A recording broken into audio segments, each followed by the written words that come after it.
Hashem וזרקתי עליכם מים טהורים וזרקתי עליכם מים טהורים. It's gonna be a splash of them. Chers amis, bonjour à tous et à toutes, mes amis. Zat Hashem, on n'est que des bonnes nouvelles. J'ai la bracha, Zat Hashem. Tout le monde, un Shabbat Shalom. Beaucoup de santé. La santé pour tous les gens qui en ont besoin, qui sont malades. La parnassa, du Shalom Bayit, du mariage, pour ceux qui ont besoin de se marier. Bezat Hashem, que la vérité elle se révèle dans le monde, que chacun puisse participer. Bezat Hashem. Alors on va continuer notre étude sur l'Écoute Halachot. Ilchot Rosh Chodesh Halakha Zayin, page 230 dans l'Écoute Halachot pour ceux qui l'ont. Troisième volume. Donc on a traité la dernière fois du sujet de la Emunat Chachamim, de la confiance dans les sages, que c'est ce qui permettait de remettre en place les références de manière à pouvoir faire les bons choix. Donc les bons choix, ils dépendent des références. Les choix, en général, qu'on fait, ils sont par rapport à des références, soit c'est des références de savoir, soit c'est des références de sensations. En tout cas, ce sont des références. Alors on fait Bezat Hashem Refouach Shlema pour Meyer Ben Klima, qui doit se faire opérer normalement ce matin, vendredi matin. Bezat Hashem, que je vous donne Hatzlacha, que l'opération marche bien, qu'il y ait une Refouach Shlema, une excellente santé. Bezat Hashem. Alors, Rabbi Nathan dit que Mevoar Be'atorah Anal, Shalei Pgam Emunat Chachamim, En Yecholin Leotzi HaMishpat Le'or. On voit que par la Emunat Chachamim, c'est-à-dire le fait que quelqu'un il n'a pas confiance dans les sages, alors il ne peut pas faire sortir son jugement à la lumière, c'est-à-dire il ne peut pas avoir un jugement clair dans les situations parce que il a pas de, comme je vous disais, il n'a pas un référentiel qui est exact, qui est précis. Donc son jugement il va être erroné aussi. Il ne peut pas tirer des comportements et des décisions droites de tous les endroits où il apprend. L'individu, il apprend toute la journée. Qu'il apprenne de la publicité, ou qu'il apprenne dans des livres, ou qu'il apprenne de la radio, ou de la télé, ou de ce qu'il entend des gens, mais en tout cas, il enregistre tout le temps des informations. Maintenant, il y a un traitement de ces informations, et ensuite, il y a un jugement à avoir. Comment on utilise ça? Est-ce que c'est vrai? Est-ce que c'est faux? Est-ce que c'est un petit peu vrai? Que c'est beaucoup vrai? Alors chacun, il a après son jugement par rapport à ça. Et ce jugement, c'est ça qui va décider du comportement de la personne, puisqu'elle va le comporter par rapport à ce qu'elle est arrivée à juger. Alors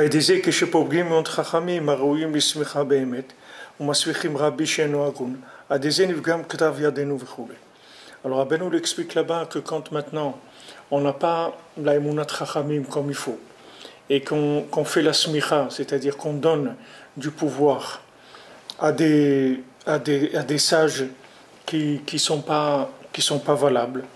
Par ça, alors la force de notre écriture, elle perd de la valeur. Parce que l'écriture, le principe de l'écriture, elle reçoit de la lumière de la smicha, c'est-à-dire que maintenant, quand quelqu'un a été comme smicha, c'est comme assermenté, si vous voulez. C'est comme on a assermenté la personne, c'est-à-dire on lui a donné un pouvoir qui est au-dessus de la moyenne des gens. C'est-à-dire ce qu'il va dire, ça va être reçu, ça va être accepté. Maintenant, si maintenant on a assermenté des gens qui ne sont pas valables, alors le principe de l'écriture elle va perdre de la valeur, c'est-à-dire elle va perdre de la force. Avant, ce qui était écrit, ça avait une grande valeur. Maintenant, l'écrit, le fait que les gens qui écrivent eux-mêmes, ils ne sont pas valables, ça a baissé la valeur de l'écriture, c'est-à-dire elle n'a pas la même intensité que ce qu'elle avait avant. Parce que Rabbeinu l'explique que les mains de l'écriture, elles reçoivent des mains qui ont assermenté, qui ont donné la force à la personne. Parce que comment on donnait la smicha? C'est-à-dire on mettait les mains sur la tête de la personne, on dit voilà, maintenant toi tu es apte à pouvoir juger, à pouvoir trancher la halakha, à pouvoir prendre des décisions. Maintenant ces mains-là, si maintenant on les appuie sur quelqu'un que lui-même il n'est pas valable, alors les mêmes mains quand elles vont écrire, elles ne vont pas avoir la force qu'il doit y avoir dans l'écriture. Donc après le texte lui-même, il est faible en intensité, c'est-à-dire que même si vous écrivez des choses, que ces choses-là, ce sont des choses qui sont très importantes, mais le fait maintenant que la personne qui a écrit ça, ses mains elles sont affaiblies, alors l'écriture elle-même, elle va perdre de l'intensité. Donc quand quelqu'un il va lire ce texte-là, il n'aura pas force de loi. Tandis que si maintenant un texte il a été écrit par quelqu'un, que cette personne-là, elle est assermentée de façon valable, alors son écriture, elle va véhiculer toute l'énergie qu'il y a dans le sens profond du texte, et donc le texte il va avoir force de loi, c'est-à-dire qu'il pourra permettre aux gens d'avoir accès au sens du texte par le fait que ce texte il va leur parler et il va les aider à avancer. C'est ça le principe, si vous voulez, de l'écriture. L'écriture, comme le scribe, c'est quelqu'un qui doit être assermenté par le maître. Par exemple, vous avez Rabbeinu. Rabbeinu, il a assermenté Rabbi Nathan. C'est-à-dire, il l'a nommé comme étant entièrement l'élève qui avait le plus compris de lui ce qu'il fallait faire. Alors quand Rabbeinu il a fait cette smicha à Rabbi Nathan, c'est-à-dire qu'il a donné à Rabbi Nathan ce pouvoir, alors Rabbi Nathan, quand il écrivait, c'est plus lui qui écrivait, c'est-à-dire c'est lui qui écrivait avec ses mains. Mais comme maintenant, il y avait les mains de Rabbeinu qui sont appuyées sur lui, alors quand lui il écrivait, c'était le souffle de Rabbeinu qui passait dans ses mains. Donc quand Rabbi Nathan il a écrit l'Écouté à la Chod, c'est Rabbeinu qui a écrit à travers lui. Alors une fois Rabbeinu il a vu ce que Rabbi Nathan il avait écrit, et Rabbeinu lui a dit mais ça c'est mon cerveau dans les mains de Rabbi Nathan. Quand Rabbeinu il a vu ce qu'il écrivait Rabbi Nathan, il avait dit mais ça c'est moi, c'est pas lui ça c'est moi. C'est-à-dire Rabbi Nathan, le fait que maintenant il avait reçu cette... J'utilise en français le mot assermenté, mais c'est pas ça qu'il faut dire. Mais je ne sais pas comment on peut traduire ça en français, ce qu'il appelle la smicha, c'est-à-dire qu'il a reçu complètement le passation de pouvoir, la passation de l'autorité, la passation du souffle qu'il y a dans le maître, il l'a passé à son élève. Comme Moshe Rabbeinu l'a fait Yoshua ben Nun.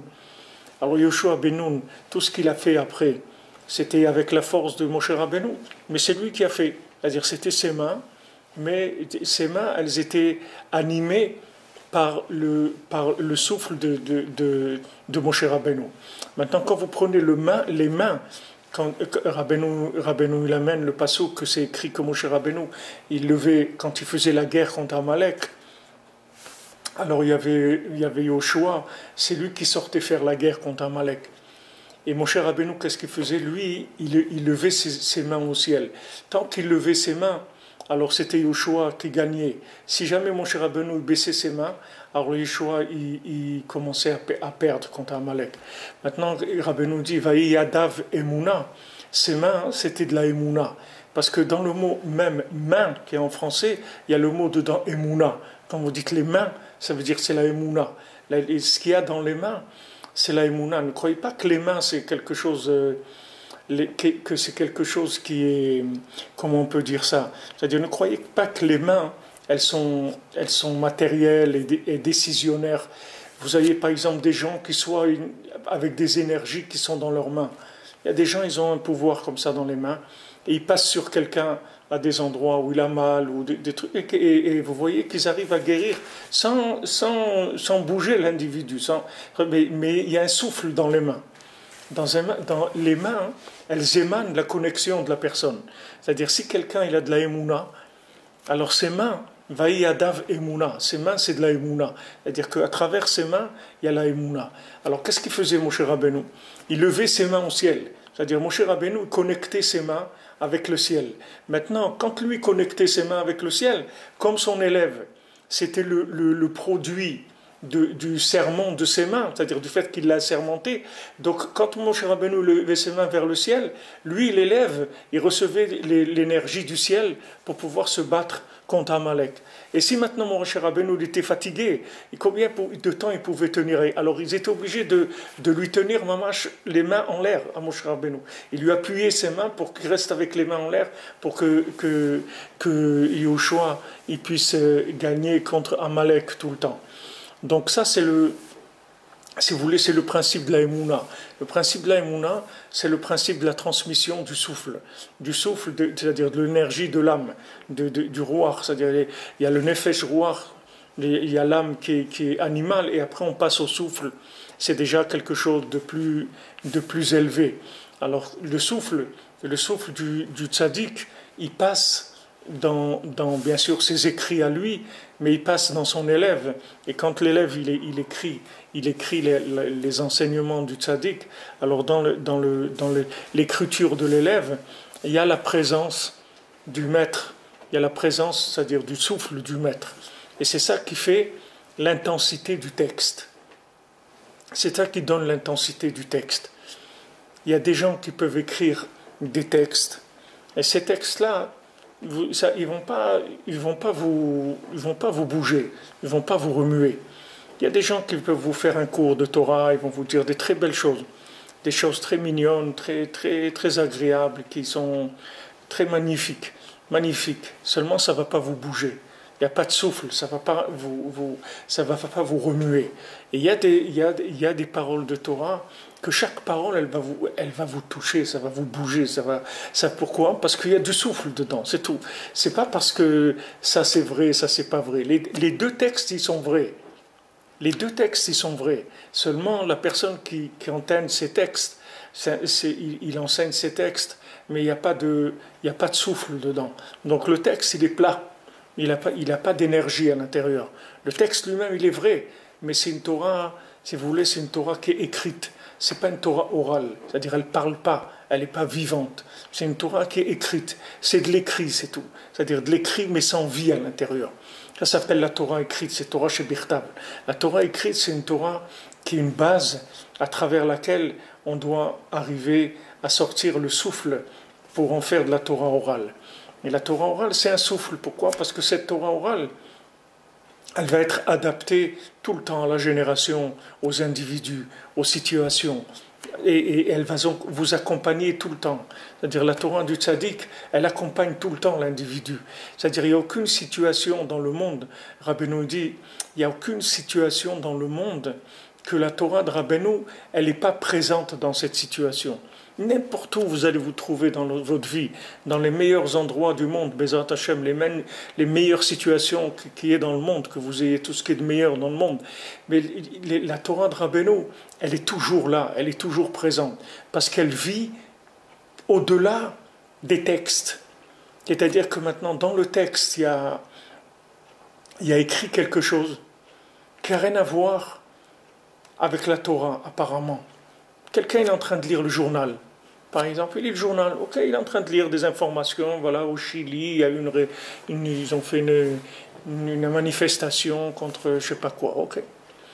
Maintenant, dans ce texte-là, il rentre le souffle du tzaddik. Même si le texte, ce n'est pas un texte de Torah, il rentre le souffle du tzaddik.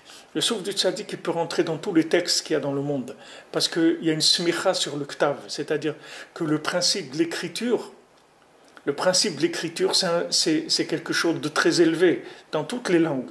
Le principe de l'écriture, c'est très élevé parce que l'écriture, c'est, si vous voulez, c'est la concentration d'une idée dans des lettres. Rabbeinu l'explique tout ça, que le principe de l'écriture, c'est noir sur blanc. C'est-à-dire que maintenant, le blanc qu'il y a autour, c'est lui qui définit la lettre. C'est lui qui permet de lire la lettre. Alors là, une Torah où Rabbeinu, il explique tout le principe de l'écriture. Maintenant, quand on écrit, ça veut dire qu'on prend une idée et on la concentre sur quelque chose qui est vivant, qui va permettre à quelqu'un de comprendre un message.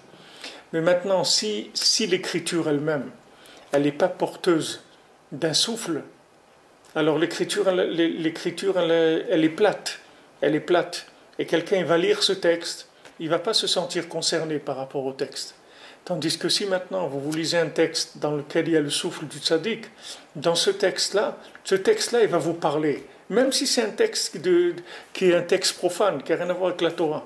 Parce que le tzaddik, il peut aller au-delà des limites de la Torah. Comme je vous ai dit la semaine dernière dans le shiur, qu'il y avait tout un village à côté de Ouman qui se sont convertis au judaïsme. Et ils ont dit qu'ils ont vu dans les livres le contraire de ce qu'ils voulaient écrire les gens. C'est-à-dire les gens, qui ont écrit ces livres, ils voulaient parler d'idolâtrie. Et ces gens-là, ils ont vu que c'était faux. Ils ont vu le contraire de ce qui devait être écrit là-bas. Parce que le tzaddik, il est rentré dans le texte de la Avodah Zarah, et il a fait appel aux âmes de ces gens-là, et ces gens-là, ils se sont convertis. Comme on a quelqu'un, un ami à nous, qui vient avec nous à Rosh Hashanah, qui est proche et tout, il est à Genève, et lui aussi s'est converti, et lui aussi c'était comme ça, il étudiait dans l'évangile, dans les trucs, etc. Et à un moment, il a vu que c'est faux. Il a vu autre chose dans le texte. Et il a suivi ça, et ça l'a amené jusqu'à se convertir, jusqu'à rentrer dans le judaïsme, et Baruch Hashem se rapprocher de Rabbeinu. Parce que le fait que maintenant, le tzaddik, il a le souffle parfait, alors ce souffle-là, il peut rentrer dans des textes, n'importe où. Tout dépend uniquement de la recherche de la personne, de la émouna. C'est-à-dire que, est-ce que maintenant, la personne, elle est capable de s'engager? C'est-à-dire la main, c'est la émouna, c'est-à-dire c'est l'engagement. Quand vous dites une poignée de main, par exemple, allez, qu'on dit à quelqu'un, allez, tape là, tape 5, ou truc, avec les mains, c'est un engagement. C'est un engagement. Quand on faisait, il y a quelque chose dans la Torah qui s'appelle Teat Kaf, c'est-à-dire qu'on tape la main, et c'est comme si on jure, c'est la même chose que jurer, c'est jurer avec les mains, parce que le principe des mains, c'est un principe d'engagement. Maintenant, si vous voulez que vos mains, elles aient de l'énergie divine, il faut vous engager. Il faut vous engager. Il y avait un rave, je crois que c'était de Chassid de Gour, un des premiers rabbanim de la Chassid de Gour. Une fois, quelqu'un est venu chez lui, ils lui ont dit, voilà, il est très très malade et on ne sait pas comment faire, il n'y a personne qui arrive à le soigner, etc.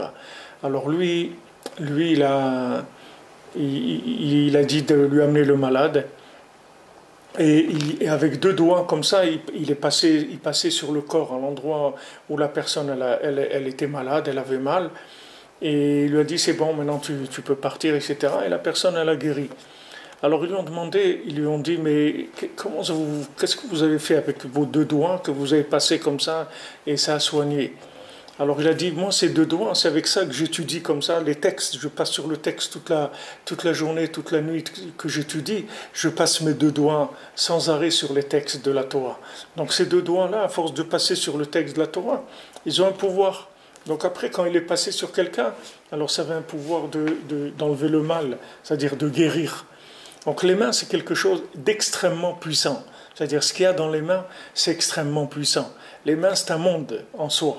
L'union des mains, c'est un monde. Et dans Ouman aussi, il y a l'union de Ouman, il y a l'union des mains dans le mot.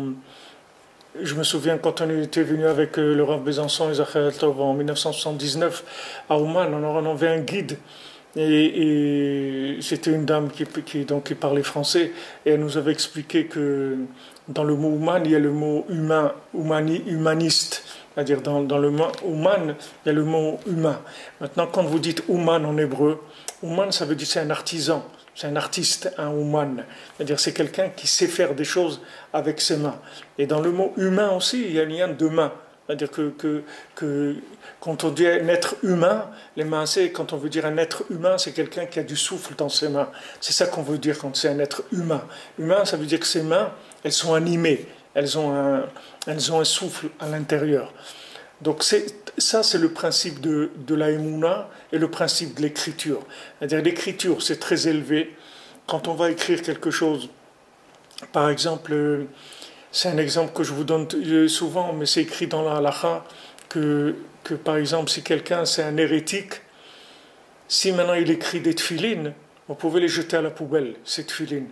C'est-à-dire, même s'il a écrit le nom d'Hachem et tout, il n'y a aucune sainteté dedans. Parce que le fait que maintenant c'est un hérétique, c'est quelqu'un qui est connecté au néant, à l'antivie. Alors, quand il écrit, c'est mort, il n'y a pas de présence dans ce qu'il écrit. Donc ces tefilines, ce n'est pas des tefilines. C'est rien du tout, vous pouvez mettre à la poubelle. Donc vous voyez que la présence qu'il va y avoir, l'intensité de sainteté qu'il va y avoir dans les tefilines, ou dans la mezouza, ou dans le Sefer Torah, ce qui va être écrit par la personne, elle va dépendre de son degré d'émouna, son degré d'attachement au tzaddik. C'est pour ça que je vous conseille tout le temps des gens d'avoir des tefilines, ou d'avoir des mezuzot, ou d'avoir Sefer Torah, qui sont écrits par des gens qui sont des Breslevers et qui sont attachés à Rabbeinu.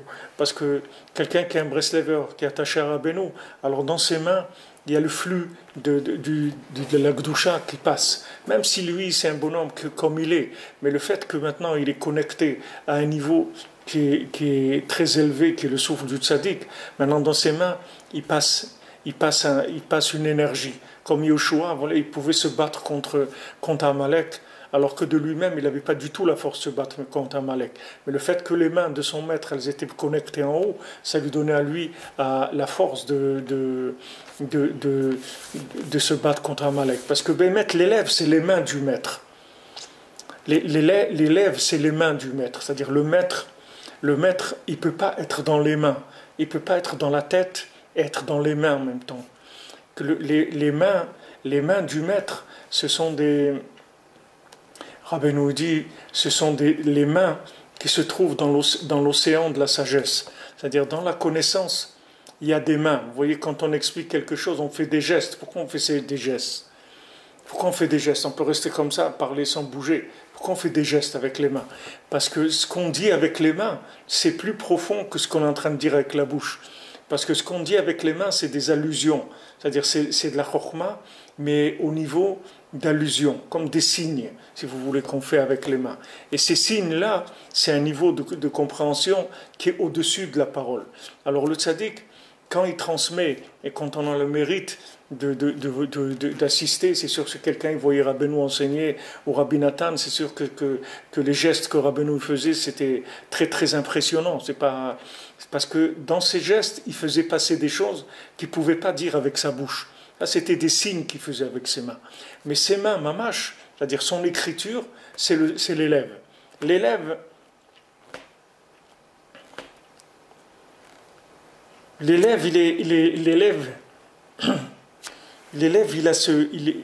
est la main de son maître. Alors maintenant, tout dépend combien lui, il a de la émouna. Émouna, ça veut dire main. Émouna, ça veut dire être la main de. C'est ça la émouna. C'est-à-dire quand maintenant j'ai confiance en quelqu'un. Alors maintenant, par exemple, je lui donne le pouvoir de signer pour moi. Oui. Je dis voilà, cette personne-là, je lui donne une procuration. Il peut signer pour moi. C'est-à-dire que c'est moi, c'est la même chose. Mais quand on dit voilà, il peut signer pour moi, ça veut dire que sa main, c'est moi, c'est la même chose. Je lui ai donné le pouvoir de signer pour moi. Donc il peut faire quelque chose en mon nom. L'élève, c'est la même chose. Quand il reçoit l'appui du Rav, c'est-à-dire il reçoit la procuration, si vous voulez, du Rav, qui lui donne la procuration, il lui dit tu peux écrire pour moi. Tu peux y aller, tu peux écrire pour moi. Il y avait un Breslever à la Vachalom qui s'appelait Ravel Hanan Spector. Ravel Hanan Spector, il était ici à Ouman. Une fois, ils étaient venus, une bande là, je ne sais pas si c'était déjà les communistes ou c'était des bandits qui étaient venus, et ils avaient pris tous les Breslevers, ils les avaient pris de la synagogue ici, et ils les ont emmenés au parc Sofia pour les tuer. Et donc ils les ont pris, ils les ont emmenés au parc Sofia, ils allaient les exécuter à tous. Et leur chef, il est arrivé quand il a vu des gens avec des péotes comme ça et des trucs. Il a dit, qu'est-ce que vous m'amenez des fous là? Allez, dégagez. Et ils ont été sauvés comme ça, ils sont partis. Mais Ravel Hanan Spector, il y a quand même un gars qui lui a donné un coup de sabre. Il lui a donné un coup de sabre sur son bras, mais Menachamaim, le sabre, il a coupé les tefilines. Il avait les tefilines au bras, il est passé mamash sur le boîtier des tefilines. C'est comme ça qu'il a été sauvé. Alors Ravel Hanan Spector, il était à Yerushalayim, je l'ai connu, je crois qu'il est décédé en 1980. Moi, je l'ai connu en 1978 quand je suis arrivé à Breslev. C'était un descendant du Rosé de Lublin. C'était un homme très exceptionnel, hein. Bien sûr un érudit en Torah, un très très grand érudit en Torah. Le Chazon-Ish à l'époque, quand il écrivait des textes, il les donnait à corriger à des rabbanim. Et après, quand les corrections, il demandait aux rabbanim de lui rendre les textes pour qu'ils vérifient les corrections qu'ils avaient faites. Mais quand il donnait à corriger à Ravel Hanan Spector, il disait, quand tu finis de corriger, tu donnes à l'imprimeur directement. Tu n'as pas besoin de me redonner le... Pourquoi? Parce que c'était un homme très très élevé, c'était un homme de très grand niveau. Et quand il était il y a aujourd'hui à Yerushalayim une descendante de Rabbeinu qui s'appelle Sarah Gelbach. C'est une descendante directe de Sarah, de la fille de Rabbeinu. Et aujourd'hui, elle doit avoir 90 ans, au moins 90 ans. Elle doit avoir au moins 90 ans. Et elle était à l'époque à Ouman, où il y avait toutes les difficultés, toutes les tueries qu'il pouvait y avoir, tout ça. Elle était une fois au parc Sofia. Et Ravel Hanan Spector, il lui a montré la source qu'il y a au parc Sofia. Vous savez, quand vous rentrez, ceux qui ont déjà été, sur la gauche, il y a une espèce de source comme ça, une source sur la gauche. Alors, il lui a dit, bois de cette eau-là, et avec ça, tu seras protégé toute ta vie. Tu n'arriveras à rien du tout. Elle avait à l'époque 16 ou 17 ans. Et elle a dit, elle a bu de cette eau-là. Voilà pourquoi elle a plus de 90 ans. Et elle a passé beaucoup de choses dans sa vie, mais elle est toujours en train de rigoler. Elle fume d'ailleurs, elle a ses cigarettes là, 90 ans, un truc. Et elle mange des saucisses Qu'est-ce qu'elle mange? Des saucisses et de la soupe. Les saucisses là, des trucs là qu'on achète par 30 ou 40. Et voilà, elle mange des trucs mamash très très simples et qui sont pas bio du tout, ni rien du tout. Mais elle a de la simcha, une grande simcha traïm. Alors pourquoi je vous ai dit tout ça? Pour vous dire que maintenant le principe du souffle, le principe du souffle qui rentre dans l'individu, c'est ça qui lui donne la force qu'il a. C'est-à-dire que les énergies qu'on a en nous, c'est les énergies qui viennent de notre connexion. Soit on donne des mains fortes, comme on dit, celui-là il a les bras longs, celui-là il a une main forte. Toutes ces expressions-là, c'est des expressions de constatation des gens. Ils ne savent pas exactement comment ça marche, mais ils expriment la chose comme ça. Mais la force qu'on a dans notre vie, elle vient de là où on est connecté. Plus on a de la émouna, c'est-à-dire plus on est engagé dans la confiance, et plus on reçoit de l'énergie. Plus on reçoit de l'énergie. Donc c'est ce que Rabbeinu, c'est le principe qu'il développe ici, le principe de la émouna trachamim, c'est-à-dire le principe de la confiance dans les sages, la confiance dans les maîtres. C'est-à-dire tout ce qu'on a comme force, c'est ce qu'on reçoit d'un maître. Dans tout, c'est comme ça. Avant, c'était absolument tous les métiers, ils s'apprenaient comme ça. Il n'y avait aucun métier qui s'apprenait. Quelqu'un, il voulait apprendre la couture, il fallait qu'il aille chez quelqu'un qui était un maître dans le domaine. Quelqu'un, il voulait l'imprimerie, il fallait qu'il aille chez un maître. Quelqu'un, il voulait apprendre l'aïkido, il fallait un maître. Le karaté, il fallait un maître. La guitare, il fallait un maître. Tout, c'était comme ça. Tout s'apprenait par un maître. Il n'y avait pas des autodidactes. Aujourd'hui, il y a beaucoup de gens qui font de la cuisine, qui font des apprentis sorciers. Mais avant, ce n'était pas comme ça. Avant, on était obligé de passer par un maître. Parce que le maître, il ne vous donne pas que la technique. Le maître, il fait passer une autre dimension que la technique. C'est vrai, la technique, vous pouvez l'apprendre tout seul. Vous pouvez apprendre des méthodes. Vous avez des méthodes pour apprendre les choses. Vous pouvez apprendre.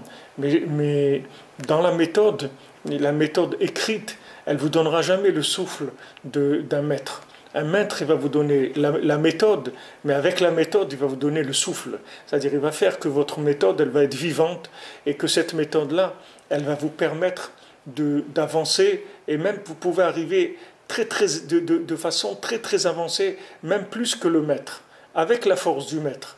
C'est la Torah où Rabbeinu nous dit que quand Eliaou, un avis, il devait être décédé, alors son élève, Elisha, lui a demandé, je veux 2 fois ton souffle sur moi. Et c'était comme ça. C'est-à-dire qu'il a eu 2 fois le souffle, c'est-à-dire qu'il était 2 fois plus fort que Eliyahu dans la façon dans l'application du souffle de son maître. C'est-à-dire qu'il était capable de développer une application qui était 2 fois plus puissante que celle de son maître avec le souffle de son maître. Parce que son maître, il était au niveau de la sagesse et lui, il était au niveau des mains. Donc avec ses mains, il arrivait plus loin. C'est ce que je vous ai dit plusieurs fois, que la lune, elle va arriver à éclairer plus que le soleil. Avec la lumière du soleil, elle va devenir plus grande que le soleil. Parce qu'une fois que la lumière de la lune, elle va être traitée par la lumière du soleil, elle va être traitée par la lune, elle va être beaucoup plus forte que la lumière du soleil lui-même. Parce que la lumière du soleil, c'est de la chorma. La lumière du soleil, c'est de la sagesse. Tandis que la lumière de la lune, c'est du vécu, c'est de l'application, c'est de la émouna. C'est David Ameller, c'est la émouna, c'est le pouvoir. C'est-à-dire qu'elle est dans le pouvoir. Et le pouvoir, il dépend de la soumission au soleil. Plus vous allez vous soumettre à l'origine, et plus vous allez devenir puissant. Et les gens, ils ne comprennent pas ça. Les gens, ils croient qu'en faisant de l'autodéveloppement, c'est-à-dire que la personne, elle travaille sur elle-même, elle travaille elle-même, c'est comme ça qu'elle va arriver à quelque chose. Mais ce n'est pas vrai. C'est une erreur, c'est une très grande erreur de penser comme ça. C'est-à-dire que ce que vous arriverez avec la connexion et à la soumission à un maître, c'est des millions de fois plus grand que ce que vous arriverez tout seul. Jamais tout seul vous arriverez à comprendre ce qu'un maître il va vous donner avec rien que son souffle, c'est tout. Ce n'est pas les explications qu'il va vous donner, c'est le souffle. Et ce souffle-là, il va vous permettre quand vous circulez dans des enseignements, dans la vie, dans tout, vous ne circulez plus avec votre propre jugeote. Vous circulez avec le souffle du tzaddik. Et c'est ça qui va vous permettre d'avoir des bonnes décisions. C'est pour ça que quelqu'un il peut vous trancher quand vous demandez des questions. Quelqu'un peut vous trancher et vous dit voilà, fais comme ça. Il dit mais d'où tu sais? Il dit pas comme ça, c'est tout. Parce que pour lui c'est clair, parce que ce souffle-là, il lui donne la clairvoyance. C'est-à-dire qu'il est au-delà de la mélasse où sont la plupart des gens. Parce qu'il a un souffle qui vient du maître. Et le souffle du maître, il permet de faire les tris. Donc voilà, ça c'est pour un petit peu ouvrir, un peu sentir un petit peu de quoi on est en train de parler ici, pour que ça soit à notre niveau. Alors maintenant, qui est activa, mekablim naor midei smicha, v'alizé megarshim Israël mimkomam, sheu prinat girush meretz Israël, alizé nitkar sod haibur meitanu v'chule. Alors maintenant, si maintenant on n'a pas cette confiance dans les sages, alors qu'est-ce qui se passe? Alors, c'est Chas v'Shalom, on chasse les Juifs de l'endroit où ils sont installés, que ça soit maintenant en dehors d'Eretz Israël et que les Juifs aient fondé une communauté, alors on les chasse de là-bas, ou bien même d'Eretz Israël, même si c'est sur la terre d'Israël, ils sont chassés, ou ils sont en menace tout le temps d'être chassés. Et à cause de ça, on a perdu aussi le secret du hibour, c'est-à-dire le sod haïbour, c'est-à-dire comment on rattrape la lune par rapport au soleil. On avait expliqué ça la semaine dernière, que maintenant le calendrier grégorien, il va d'après le soleil, et le calendrier musulman, il va d'après la lune. Donc le calendrier grégorien, il n'a pas, la souplesse du temps, et le calendrier du musulman, il n'a pas la rigueur de la chokhmah, de la connaissance. Donc il flotte. Il est dans la théorie, et l'autre, il est complètement dans le vécu. C'est-à-dire complètement il est perdu dans les mouvements du temps. Et nous, le calendrier juif, il est entre les deux. C'est-à-dire que nous, on a un secret, comment on rattrape le décalage lunaire par rapport au soleil.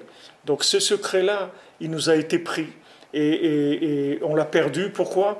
Parce qu'on a perdu la Emunat Rachamim. C'est-à-dire que comme la Emunat Rachamim, elle n'était pas assez forte, donc ce principe-là, comment rattraper le décalage entre l'application et l'origine qui est la sagesse, ça s'est perdu. Alors on a un calendrier qui est déjà réglé, mais seulement on a rendu l'oral, on l'a rendu écrit.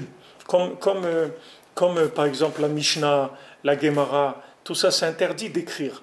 Le Shulchan Aruch, c'est interdit. Toute la Torah orale, c'est interdit de l'écrire. Mais comme les sages, ils ont vu que ça se perdait. Pourquoi? Parce qu'il n'y avait plus d'Emunat Rachamim.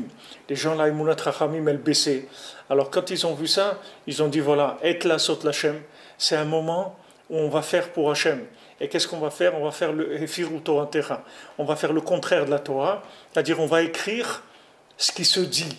Alors maintenant, on croit que quand on écrit ce qui se dit, c'est magnifique, mais c'est pas vrai. Quand vous écrivez ce que vous dites, alors ça, vous l'écrivez parce que maintenant il y a un problème de mémoire. Pourquoi il y a un problème de mémoire? Parce que la chose, elle est devenue théorique. Quand maintenant la chose elle est devenue théorique, vous avez besoin de la mémoire. Mais quand la chose elle est pratique, vous n'avez pas besoin de la mémoire. Vous n'avez pas besoin de la mémoire de savoir où vous habitez tous les jours. Ça y est, vous savez où vous habitez, parce que vous habitez là-bas. Mais si par exemple vous avez été dans un hôtel une fois, dans un pays, alors quand vous retournez là-bas, vous avez besoin de vous souvenir où est-ce qu'était cet hôtel, dans quelle rue, etc. Parce que vous vivez pas là-bas. C'est quelque chose, vous avez été une fois, c'est tout, mais ce n'est pas votre endroit. Tandis que ce qui est votre endroit, vous n'avez pas besoin de faire travailler la mémoire, parce qu'il y a du vécu. Maintenant, la connaissance, elle est comme ça. Si vous vivez la connaissance, vous n'avez pas besoin de mémoire, parce que le vécu, c'est la plus grande mémoire qui existe. Il n'y a pas une plus grande mémoire que de vivre la chose. Il n'y a pas de se souvenir d'une chose plus que de la vivre. Vous ne pouvez pas vous souvenir de mieux d'une chose qu'en la vivant. Et qu'en tant que c'est vivant, il n'y a pas d'oubli. Il n'y a pas d'oubli. Mais quand maintenant la chose, elle commence à disparaître dans le vécu, alors il faut faire attention, il faut l'écrire, parce que sinon il ne restera aucune trace. Alors les sages, ils ont vu qu'il n'y avait pas d'émouna, c'est-à-dire qu'il n'y avait pas de mains, que les forces des mains, elles baissaient, puisque maintenant il y avait des applications qui étaient de plus en plus light, légères par rapport à la chokhmah. Alors les sages, ils ont dit maintenant, on va écrire l'oral, pour qu'au moins il reste une trace d'une base d'oral qui permettra de réfléchir par rapport aux situations à venir. Ils auront déjà une base d'oral. Mais normalement, c'est interdit d'écrire ça. C'est-à-dire qu'on ne devait que vivre les choses. Alors maintenant, le nian d'Eretz Israël et le nian du Ham Israël, quand il se trouve en Chutz Laaretz, et que maintenant cet endroit-là, ils l'ont sanctifié avec la Gdusha d'Eretz Israël, ça veut dire que maintenant ils sont arrivés à faire de cet endroit, au lieu que ça soit un endroit de Chokhmah, puisque maintenant tout ce qui est Chutz Laaretz, tout ce qui est en dehors d'Eretz Israël, ça s'appelle Chokhmah. Et Eretz Israël, ça s'appelle Malchut, ça s'appelle Bina, ça s'appelle Malchut, ça s'appelle Emuna. C'est Shron Eretz ou Emuna. C'est écrit dans le psaume. David Amelech, il dit, habite dans la terre et fais grandir la Emuna. Fais paître, fais grandir la Emuna. La terre d'Israël, c'est une terre d'Emuna. Chutz Laaretz, c'est la Chokhmah. Maintenant, quand les bénis Israël ils s'installent en dehors d'Eretz Israël, ils transforment cet endroit-là en Eretz Israël. C'est-à-dire qu'ils donnent à cet endroit une connexion comme Eretz Israël. C'est la même chose, puisque maintenant, ils sont réunis ils ont décidé à cet endroit-là de servir Hachem, de faire une communauté. Bien sûr, on parle de gens qui sont connectés à Hachem. Si des gens ils vont habiter quelque part pour d'autres raisons, ils vont rien faire du tout, au contraire. Mais si des gens ils se réunissent quelque part et ils créent une communauté, cette communauté-là, elle va transformer l'endroit et en Eretz Israël, c'est-à-dire qu'il aura les mêmes facultés que Eretz Israël. Maintenant, ça, c'est tant qu'il y a de la Emouna. Maintenant, s'il y a une baisse dans la Emouna Trachamim, c'est-à-dire que s'il y a une baisse dans la confiance dans les sages, alors le principe de s'installer, le principe de l'endroit, il va baisser. C'est-à-dire que la présence divine, elle va baisser de l'endroit. Et l'endroit, il va commencer à être comme si c'était que de la chokhma pure, c'est-à-dire que de la théorie. C'est une théorie. Comme c'est écrit que celui qui habite en dehors d'Eretz Israël, c'est comme s'il n'avait pas de Dieu. Pourquoi? Parce que théoriquement, en dehors d'Eretz Israël, c'est-à-dire sur papier, il n'y a pas de présence divine. C'est-à-dire c'est quelque chose qui tourne sur les lois de la nature. Ce n'est pas quelque chose qui tourne avec une connexion avec Hachem. Mais bien sûr, tout ça, c'est relatif. Ça dépend de combien quelqu'un y prie, quelqu'un y fait de bodédout, il est attaché au tzaddik. N'importe où il est dans le monde, il est connecté, il n'y a pas un problème. Mais il faut faire attention de garder la connexion. Parce que si on perd la connexion, ça devient tout de suite de la chokhma. Et la chokhma, elle devient tout de suite virtuelle. C'est-à-dire on perd le côté concret. Alors quand on doit prendre une décision, après on ne peut pas prendre la bonne décision. Pourquoi? Parce que tout ce qu'on sait, c'est de la théorie. C'est-à-dire c'est du virtuel. Comment vous voulez maintenant prendre une décision si ce que vous savez, c'est virtuel? Ce que vous savez, il faut que ça soit réel pour que vous puissiez prendre une décision. Maintenant, si vous voulez être dans le réel, comme on dit ici, c'est uniquement la connexion avec le tzaddik, c'est tout. C'est ça qui vous permet de trancher dans le réel. Alors, Rabbeinu dit que maintenant, Eretz Israël, que c'est la terre de la Emouna, si vous voulez qu'elle se maintienne, alors il faut qu'elle soit tout le temps avec Emunat Rachamim. C'est-à-dire que ce soit une terre où on est tout le temps qu'on développe Emunat Rachamim. C'est pour ça qu'on vient à Ouman, parce qu'on vient à Ouman pour créer les mains d'Eretz Israël, si vous voulez. Ouman, c'est l'origine des mains qui construisent Eretz Israël. Et chacun qui vient à Ouman, il donne la force à Eretz Israël de s'implanter, de s'installer. C'est-à-dire que ça permet à la terre d'Israël de garder toute sa puissance et de la développer. Comme je vous ai dit hier, le Rav Koenig, ou ce matin, le Rav Nassan Tzvi Koenig, il a dit chaque chose qu'on construit à Ouman, ça construit Eretz Israël. Parce que c'est la racine. C'est la racine du principe de la Malchut. Et quand Rabbeinu est venu s'installer à Ouman, il est venu pour enlever tout ce qui empêchait la Géoula. C'est pour ça que Rabbeinu voulait être enterré à Ouman. Parce que Rabbeinu, il est venu à Ouman pour enlever, pour attaquer Amalek, pour attaquer le communisme, pour attaquer Amalek, que le Amalek, c'était d'effacer le nom d'Hachem. C'est ça qu'ils voulaient. C'est-à-dire les communistes, c'est eux qui sont arrivés à enlever la religion complètement. Avant, personne n'est arrivé à enlever la religion. Mais les communistes, ils sont arrivés à ça. Donc le Rabbeinu s'est installé ici pour lutter contre cette force-là de Amalek. Alors, quand Rabbeinu, chacun qui vient ici, Rabbeinu, il le guérit de Amalek. Même si quand il part, il a des blessures encore, il ne faut pas qu'il s'inquiète. Ces blessures-là, elles vont passer, et après, le médicament, il va faire de l'effet. Rabbeinu dit ça dans le Sichot Haran, à la fin du Sefer de Sichot Haran, vers la fin. Rabbeinu dit que Rabbeinu donne des médicaments qui sont des médicaments sûrs, des médicaments vrais, des médicaments qui marchent 100%. Seulement, il dit c'est l'effet des médicaments, il n'est pas toujours, c'est pas tous les médicaments qui agissent de la même manière. Rabbeinu dit même physiquement, il y a des gens qui prennent un cachet de quelque chose par an ou 2 cachets, ça va faire l'effet dans plusieurs mois. Rabbeinu, l'effet de guérison, il est sûr. Il n'y a aucun problème de 100%, c'est sûr 100%. Seulement, des fois, ça va prendre du temps avant qu'on se sente guéri, mamash débarrassé des emprises de Amalek. Mais du moment où on vient chez le tzaddik, on se connecte avec le Ouman, avec l'artisan, l'artiste de la tchouva, alors on est sûr qu'on va faire tchouva, il n'y a aucun problème. C'est une question de temps après pour que le médicament il agisse, il n'y a pas de problème. Et sinon, on reprend une dose, c'est tout, si on voit qu'on a besoin encore. Alors on revient au man, on revient prendre encore une dose de médicament quand on voit que c'est faible. Alors c'est le principe d'Eretz Israël, si vous voulez. L'Eretz Israël, c'est une terre d'Emouna. Maintenant, pour qu'il y ait une terre d'Emouna, il faut être connecté. Il faut être connecté. S'il n'y avait pas de la Emouna, il n'y aurait rien. Tous les gens que vous avez en Eretz Israël, même les gens qui sont des dirigeants que vous voyez, qui n'ont pas une kippa sur la tête ni rien, mais ça n'existe pas. C'est des gens qui ont de la Emouna. C'est des gens qui savent que Hachem il aide. Si Hachem il n'était pas, ils savaient très bien qu'il n'y aurait rien. C'est comme je vous ai dit, Ben Gurion il a dit, un juif qui ne croit pas dans les miracles, il n'est pas dans la réalité. C'est-à-dire, un juif qui ne croit pas les miracles, il n'est pas dans la réalité. Parce que la réalité d'Eretz Israël, c'est des miracles, c'est tout. C'est ça la réalité. Parce que c'est une terre de Emouna. Donc elle ne peut pas vivre d'après des applications logiques. Elle vit d'après des applications qui sont du souffle divin. Donc n'importe quelle communauté juive dans le monde, elle a cette force-là, cette application.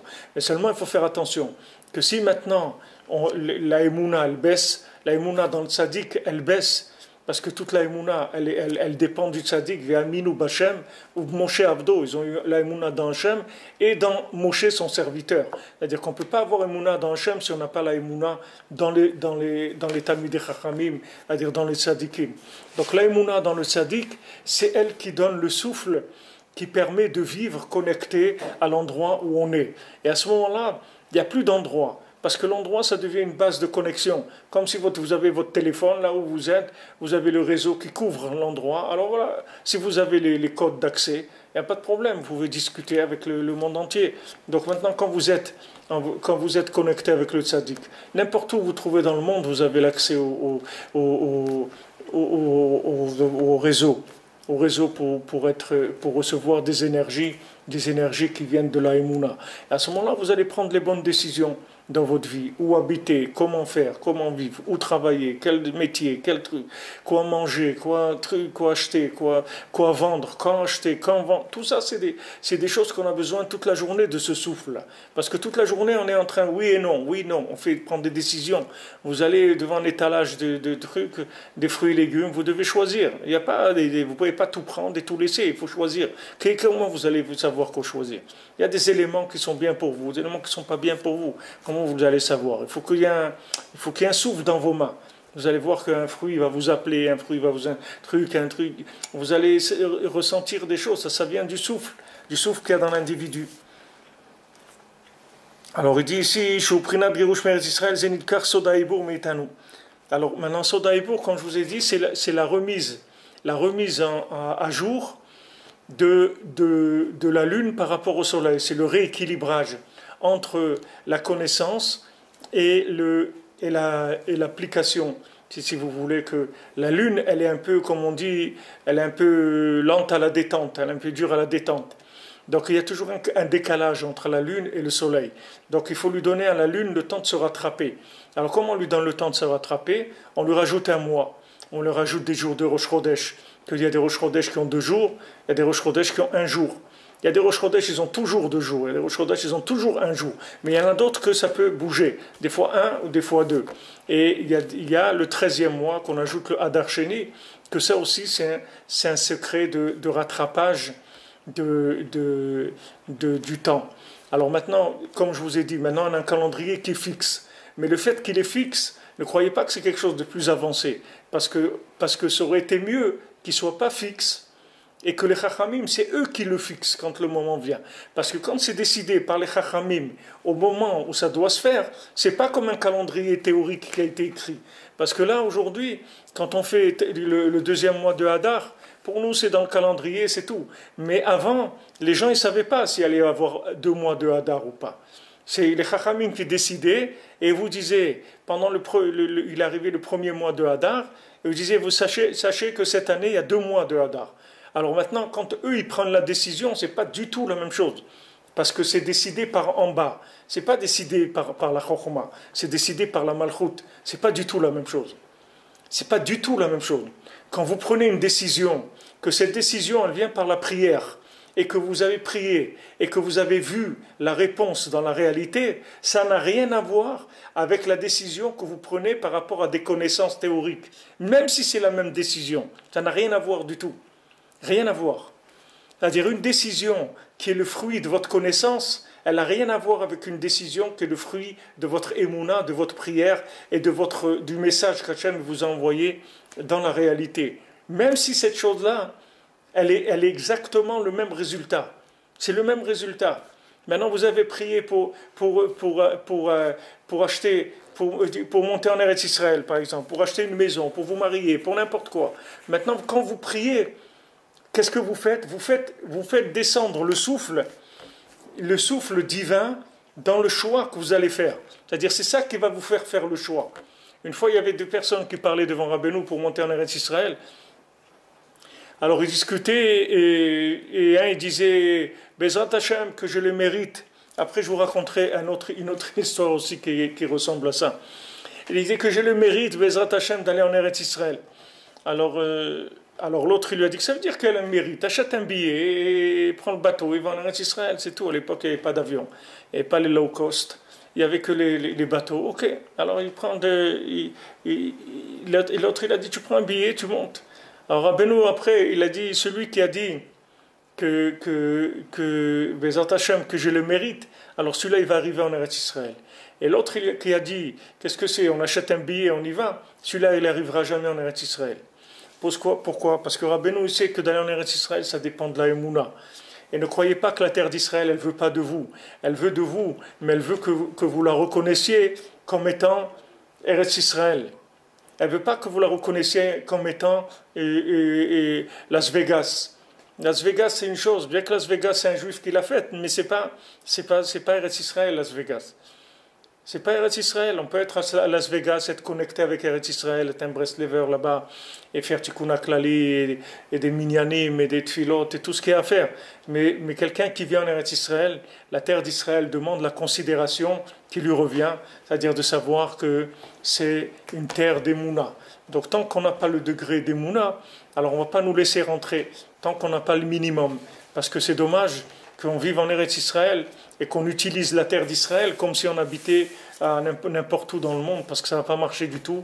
D'abord, on va souffrir et c'est dommage. C'est-à-dire que c'est dommage d'avoir un outil aussi perfectionné et de l'utiliser de façon aussi archaïque. Donc, il y a besoin d'émouna par rapport à cette chose-là. C'est pour ça que Rabbeinu l'a dit, celui qui a dit « si je le mérite, je vais aller », alors lui, il va arriver.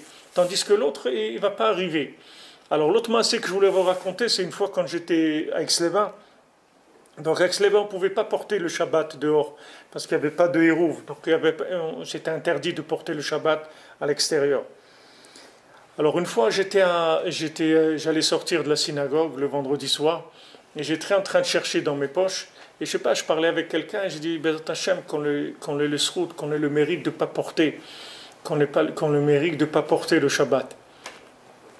Alors il y avait quelqu'un là-bas, il me dit, ça veut dire que c'est le mérite de ne pas porter. Tu cherches dans tes poches et s'il y a quelque chose, tu l'enlèves, c'est tout, c'est que c'est le mérite de ne pas porter. Ok. Rabbeinu nous apprend que c'est des genres de réflexion auxquelles on ne donne pas suite. Donc on est sorti. Alors à peine on a fait 20 mètres, ce monsieur-là, il avait son portefeuille dans sa poche. Il a été obligé de le sortir, de le mettre sur un truc, un mur et toute une histoire. Alors, il n'y a pas de... C'est-à-dire que si maintenant, même maintenant quelque chose de simple comme ça, que vous devez chercher dans vos poches pour trouver quelque chose, vous pouvez des fois chercher dans votre poche, vous mettez votre main dans la poche, vous ne trouvez rien. Et il y a quelque chose dans la poche, mais vous ne le trouvez pas.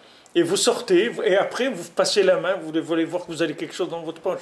Donc maintenant, même dans la réalité de tous les jours, ça n'a rien à voir quelqu'un qui agit avec de la prière et quelqu'un qui agit sans prière. Ça n'a rien à voir, même si le choix c'est le même. Mais un, il va vivre avec des objets vivants, et un autre, il va vivre avec des objets qui sont morts. Mais c'est le même choix. C'est le même choix, mais le résultat, ce n'est pas le même du tout. Bien que la personne elle soit arrivée à la même conclusion, que voilà, c'est ça qu'il faut faire, mais celui qui l'a fait par la Emouna, en priant, c'est-à-dire qu'il l'a fait par les simanim que l'a reçu de Rachel, c'est-à-dire par le fait qu'il a reçu par la Emouna, avec les signes de la Emouna, ça n'a rien à voir avec les choix qui sont faits de façon théorique. Et ça c'est une clé générale de la vie que Rabbeinu nous apprend. Comme tout ce qui nous apprend de merveilleux, Rabbeinu nous donne des clés extraordinaires pour arriver à passer de ce monde-là de la façon la plus bénéfique possible. Alors maintenant, il dit à cause de ça, Rabbeinu l'a dit, on nous a appris le secret du rééquilibrage du temps. Et c'est ça qui fait qu'on ne peut pas avoir le conseil, le véritable conseil pour chaque chose. C'est-à-dire on veut choisir quelque chose. Et on ne sait pas. On est pris entre deux choses. Entre les deux, mon cœur balance. Je ne sais pas quoi choisir. J'arrive pas. Je ne sais pas quoi choisir. D'où ça vient que j'arrive pas à quoi choisir? Ça veut dire que les choses, elles ne sont pas connectées. Si les choses elles étaient connectées, tout de suite je verrai qu'est-ce que je dois choisir. Mais comme maintenant, elles ne sont pas connectées, c'est-à-dire qu'elles n'ont pas un référentiel dans la Emouna, donc elles n'ont pas une apparence, elles n'ont pas l'apparence qu'il faut. Maintenant, vous avez le même message. Voilà, il y avait des gens qui étaient en Pologne, et ils ont entendu parler qu'il y avait des trucs bizarres qui se passaient avec les nazis. On a dit, oui, attention, il y a des trucs bizarres, ça sent le roussi. Alors il y a des gens, ils ont fait leur valise, ils sont partis, c'est tout. Et il y a d'autres, ils ont dit, ouais, bon, il n'y a pas le feu, hein, il n'y a pas le feu. Et voilà, ils sont restés, et il est arrivé ce qui est arrivé. Maintenant, comment ça se fait que la même parole, elle a déclenché chez quelqu'un un acte d'engagement, et l'autre, il a entendu, ses pieds, ils n'ont pas bougé. Qu'est-ce qui a fait que... Parce qu'il y a un qui a entendu une parole avec la smicha, c'est-à-dire que la parole, elle était avec les mains, il y avait des mains dans ces paroles. Donc cette parole, elle était vivante. Et l'autre, la même parole, comme je vous ai dit tout à l'heure, le même enseignement. L'autre, il a entendu un enseignement, et il a entendu un renseignement plutôt. Et ce renseignement, il l'a laissé sans suite. Il n'a pas donné de suite. Il a dit, oui, très intéressant, hein, ce que vous dites là, c'est une théorie, c'est magnifique, hein, ce que vous enseignez là. Et ça veut dire c'est magnifique, il faut te bouger mon ami, il y a le feu. Ah bon, les trucs, mais pourquoi ils sont gentils, il n'y a pas de trucs, ok, pas de problème. Alors les gens, ils n'ont pas compris ce qui se passait. Il y a des gens, ils ont compris tout de suite ce qui se passait. Ils ont plié leurs bagages, ils sont partis tout de suite. Ils ont fui et ils ont sauvé leur famille, leur descendance. Et d'autres, ils ont... Voilà, Rav Ben Nachman, il leur disait ici en Ukraine, il leur disait montez en Eretz Israël. Montez en Eretz Israël, ils se moquaient de lui, les gens. Quelques familles l'ont écouté. Voilà, c'est les familles de Breslev qui ont fait tout Breslev, et Shapira, Anshin, et trucs. C'est des familles qui ont écouté Rav Ben Nachman, ils sont montés. Et ceux qui n'ont pas écouté, les pauvres, il n'est rien resté. Donc vous voyez ce que c'est Emunat Chachamim, c'est-à-dire que la Emunat Chachamim, ça fait que la parole du tzaddik, elle vous touche, vous vous sentez concerné. Vous sentez concerné, ça vous touche, c'est vivant. Tandis que quand ça ne vous touche pas, ça veut dire que la parole, elle est pas vivante. Alors dans tout ce qu'il y a dans la vie, quand on a des difficultés de choix, alors il faut prier pour que ça s'anime, que les éléments deviennent animés. Et quand les éléments ils vont s'animer, on va voir tout de suite les choix. On va dire ça oui, ça non. Tout de suite, ça va être clair. Et c'est pour ça qu'il faut rentrer du souffle divin avec la Emouna, avec la Tfila, que la Tfila, c'est la gymnastique, c'est de la Emouna. Alors pourquoi quelqu'un n'arrive pas à avoir un conseil? Parce qu'il a une division. Les choses sont divisées, il ne sait pas si faire ça ou faire ça. Alors tout ça, Rabbi Nathan, il dit, regarde dans cette Torah-là, tout le lien entre tous ces éléments. Mais heureusement, il y a des possibilités de soigner de ces problèmes-là, c'est-à-dire de faire un reset. Il y a un reset possible. C'est-à-dire qu'on est obligé, on peut effacer tout le disque dur, tout le système, réinstaller entièrement le système à zéro. Même si on a plein de virus, si on a plein de trucs là-bas qu'il a entièrement infesté, on peut arriver à tout effacer et à se débarrasser de tout ça. Comment? Parce qu'il y a des eaux qui purifient de tout ça. Prinat vezarakti alechem ma'im teorim. Je vais verser sur vous des eaux pures. Velu amayim nimshachim al yedei atshuva sheoseh al bgam emunat chachamim. D'où elles viennent ces eaux? Ces eaux, elles viennent du fait que la personne, elle fait tchouva, c'est-à-dire elle regrette et elle s'est repentie sur le fait d'avoir manqué de confiance dans les sages. C'est ça le ikar de la tchouva. Le ikar de la tchouva, c'est de regretter de ne pas avoir écouté Rabbi Nachman. C'est ça le ikar de la tchouva. Rabbi Levi Yitzhak alav shalom me disait que quand maintenant quelqu'un il va arriver, un Breslever, il va arriver dans l'autre monde, la seule chose qu'on va lui demander au tribunal, on va lui dire qu'il y avait un rave qui s'appelait Rabbi Nachman, oui, pourquoi tu ne l'as pas écouté? C'est la seule chose qu'on va lui demander. Après tout le reste, ça coule de source, comme on dit. Pourquoi tu ne l'as pas écouté? Tu avais un Rabbi Nathan qui te dit si tu fais 2 pages de l'écouter de Philot, tu vas aller au paradis. Pourquoi tu ne l'as pas écouté? Tu avais un rave qui te dit si tu parles avec Hachem 1 heure tous les jours, tu répares tout. Tu avais un rave qui te dit si tu viens à Rosh Hashanah chez moi, toute ton année elle est réussie. Pourquoi tu ne l'écoutes pas? Pourquoi tu ne l'as pas écouté? Et sur ça, il faut faire tchouva. Quand tu fais tchouva sur ça, alors il y a des eaux qui viennent et qui vont te purifier de tous les mélanges, de toute la folie qu'il peut y avoir en toi. C'est-à-dire tout ce qui est mélangé, tous les virus qu'il y a, qui ont infesté. Vous savez, quand il y a des virus dans les ordinateurs, c'est terrible. Vous voulez taper 2, il vous écrit le nom de Macron ou de n'importe quoi. Il vous trafique tout l'ordinateur. Il faut faire attention. Il y a des virus qui sont dangereux. Il faut nettoyer, c'est tout. Il faut faire avoir des antivirus, des trucs. Alors à Beno, c'est le plus grand antivirus qui existe dans le monde. Il n'y a pas un antivirus comme le Rebbe. Le Rebbe, c'est le plus grand antivirus de l'humanité. Il a détruit tous les virus du monde. Donc il faut l'écouter. Et à ce moment-là, il vous sort le message, c'est bon, vous êtes protégé, pas de problème. Vous pouvez y aller, travailler, faites vos choix. C'est bon, il n'y a pas de problème. Parce que le fait que maintenant, on fait tchouva sur le Emunat Chachamim, alors qu'on fait tchouva, on reçoit cette eau-là, ces eaux qui viennent et qui descendent et qui nous purifient de tout. Oui, les amis, c'est cette eau extraordinaire. Alors maintenant, Velo Amaim Nimshachim Alidé Tshuva Shosei Al Pgam Emunot Chachamim, Shelit'orer Lazeh Alidé Mafroket, Biprinat Memeriva. Alors maintenant, qu'est-ce qu'il y a eu? Il y a eu de la discussion entre les Chachamim. C'est-à-dire, il y a des Chachamim qui discutent entre eux et qui ne sont pas d'accord. Il y a Bet Hillel et Bet Shammai, Abaye et Rabba. Ils discutent. Un il a un avis, l'autre il a un autre avis.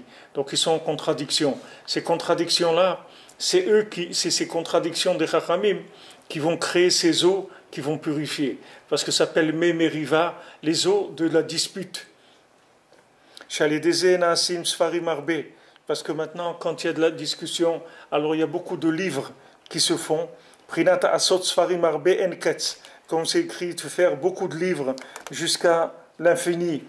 Kikvar Yesh Sfarim Arbe. Parce qu'il y a déjà beaucoup de livres. Ve'odatidim liot Sfarim Arbe. Il va y avoir encore beaucoup d'autres livres. Ve'kulam Muchachim Laolam. Et tous les livres, on en a besoin. Ve'asur le'alei alechad mehem. Et c'est interdit de se moquer d'aucun livre. Parce que tous ces livres-là, il y en a besoin.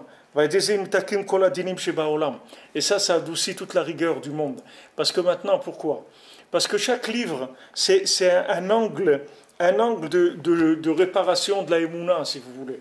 C'est-à-dire, chaque livre, il va vous apporter quelque chose qui va vous permettre de comprendre que c'est comme ça. Maintenant, quand il n'y avait pas ce livre-là, alors d'après l'endroit où vous vous trouviez pas la connexion.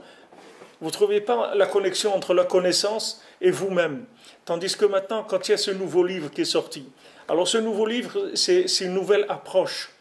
C'est une nouvelle approche. Cette nouvelle approche, elle va vous parler. C'est-à-dire, c'est une Torah orale qui va être adaptée à votre compréhension. Comme on fait nous, voilà, maintenant on traduit en français, on est en train de diffuser en français. Maintenant, Rabbeinu ne l'a pas écrit en français, Rabbi Nathan ne l'a pas écrit en français. Donc tout ça, c'est des nouvelles adaptations. Mais ces nouvelles adaptations, elles permettent à des gens que jamais ils auraient accès au Lashon HaKodesh. Comment ils vont comprendre ce que Rabbeinu dit? Alors, il y a des gens qui traduisent, bon, Hachem, on a une équipe maintenant, ils font les sous-titres en français, pas en français, en anglais, en italien, en russe. Alors, tout ça, c'est ouvrir des possibilités à des gens. Les pauvres, ils ne savent pas. Comme de la nourriture. Des fois, il y a des pays où ils jettent de la nourriture. Il y en a trop, ils jettent. Et il y a des gens, ils meurent de faim. Qu'est-ce qui manque? Il manque un lien entre les deux, c'est tout. Il manque un pont entre les deux. S'il y avait un pont entre cet endroit et l'autre, ceux-là, ils ne jetteraient pas les choses à la poubelle. Et les autres, ils ne mourraient pas de faim. Alors, chaque chose qui s'écrit, chaque chose qui se diffuse, qui se traduit, c'est pour permettre d'arriver chez quelqu'un. Que ça jamais on serait arrivé là-bas. Comment on va arriver? Voilà, cette semaine aussi, on a fait un cours pour les Noachides, j'ai fait lundi soir. Et voilà, il y avait des gens du Brésil, de la Belgique, de France, des trucs. Comment quelqu'un il va arriver? Il est au Brésil. Comment quelqu'un va entendre la Torah de Ouman, des d'Israël? C'est quelque chose qui n'existait pas avant. Ça n'existait pas. Ça, c'est la démultiplication de la parole divine dans toutes les langues et à une vitesse pratiquement instantanée. C'est-à-dire que Mamash, là, vous êtes en live, c'est-à-dire qu'on est dans l'instantané. On est dans l'instantané, c'est-à-dire la parole, elle va se diffuser dans l'instantané. On ne se rend même pas compte de ce que ça veut dire. C'est beaucoup plus haut qu'un livre, beaucoup plus puissant qu'un livre. Ça vient des livres, mais c'est 1000 fois, 10 000 fois, 1 million de fois plus puissant qu'un livre. Il n'y a pas un livre qui parle à des gens dans le monde, en live, à tous. Voilà, des gens maintenant, ils sont au Canada. Pour eux, c'est 7 heures de moins. Il y a celui qui est en France, il y a celui qui est en Angleterre, il y a celui qui est... Il y a toutes sortes de gens là où ils se trouvent. La parole, elle vient à leur niveau. D'où ça vient, ça? Ça vient que Hachem, il a pitié de son monde et il envoie la diffusion de sa parole en live. C'est-à-dire que, qu'est-ce que ça veut dire en live? Ça veut dire que c'est vivant, oui. C'est ça en live. Ça veut dire que c'est vivant pour celui-là, pour l'autre. Alors on parle de choses qui concernent tout le monde. Tout le monde se sent concerné. Tout le monde se sent appelé par la parole divine. Il suffit juste qu'elle arrive chez lui, c'est tout.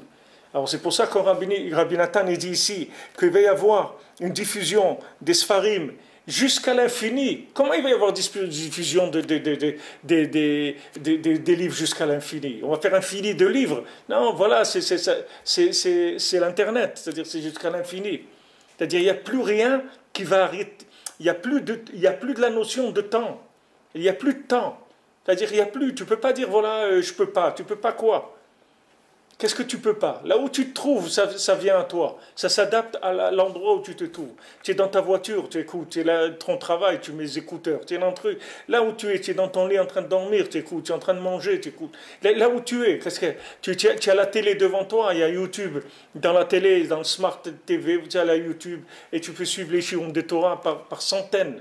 Par centaines, c'est noyé de shiurim de Torah, dans toutes les langues, tous les aspects. Tout ça, c'est fait pourquoi? Parce que on est dans le tikkun de la levana, c'est-à-dire qu'on est en train de faire que la levana devient plus forte que le soleil. Parce que le soleil, avant, il traduisait en écriture. Aujourd'hui, on ne parle plus d'écriture. On est dans le souffle, il passe directement dans les canaux de l'Internet. Il n'y a même pas besoin de passer par l'écriture. Même pas besoin. Ça va directement, comme on dit, du producteur au consommateur. On a brûlé toutes les étapes de distribution. On est directement chez le consommateur. C'est des choses extraordinaires. Ah, ça adoucit toute la rigueur du monde. L'adoucissement de la rigueur, ça vient de créer... On adoucit la rigueur quand on trouve des formules adaptées à chacun. Quand maintenant la formule de la parole divine n'arrive pas chez chacun, alors ça donne des dynimes, ça donne de la rigueur, parce que des zones obscures de présence divine, des zones où la parole divine n'est pas arrivée, ça amène de la rigueur. Ça amène de la rigueur, il y a des dynimes. C'est-à-dire que maintenant, quand il y a de la vodazara, c'est-à-dire de l'obscurité, du monde à l'envers, alors ça amène du charonaf, ça amène de la colère d'Hachem. Alors quand on a trouvé une formule, c'est comme si on a trouvé un médicament pour une maladie. Il y avait une maladie, cette maladie, Chas de Shalom, elle tuait les gens. Maintenant, il arrive un médicament, ça y est, ces gens ils peuvent vivre, c'est fini, on a adouci. C'est pareil, les gens ils n'ont pas la parole divine, ils sont en train de vivre une vie de mort, il n'y a rien du tout dans leur vie. Ils sont en train de brasser de la matière morte. Alors, donc c'est de la rigueur, c'est des dynimes qui assurent eux. Maintenant, quand la parole d'Hachem elle arrive chez eux, alors il y a un adoucissement qui se fait. Pourquoi? Parce qu'il y a une connexion. Il y a Emouna, il y a connexion. Vous vous rendez compte, c'est-à-dire la multiplication, la démultiplication de la parole divine, c'est quelque chose qui adoucit toute la rigueur du monde. Donc à chacun, à tout celui qui peut diffuser, qui diffuse au maximum, parce que c'est ça l'adoucissement de la rigueur. Chaque parole qui part comme ça dans les tuyaux de l'internet, chaque parole de Torah, la Torah de Rabbeinu, chaque parole du tzaddik qui va circuler dans les tubes de l'internet, ça va être un adoucissement pour le monde entier. On voit déjà les individus eux-mêmes, comment leur vie elle a changé. Mais le monde entier il reçoit, ça passe dans tous les canaux. Ça soigne tous ces canaux de diffusion, ça amène une réparation dans toutes ces poubelles qui passent dans ces égouts là, que ça peut être l'internet, ça rentre là-dedans et ça nettoie toutes ces choses-là. Parce que maintenant, le fait qu'il y a une possibilité de connexion, ça fait qu'on peut s'inclure dans le Even Shtia. Le Even Shtia, c'est quoi? C'est la pierre de base de construction du monde qui se trouve derrière le kotel Amaharavi, derrière le mur, le kotel, il y a là-bas le Even Shtia.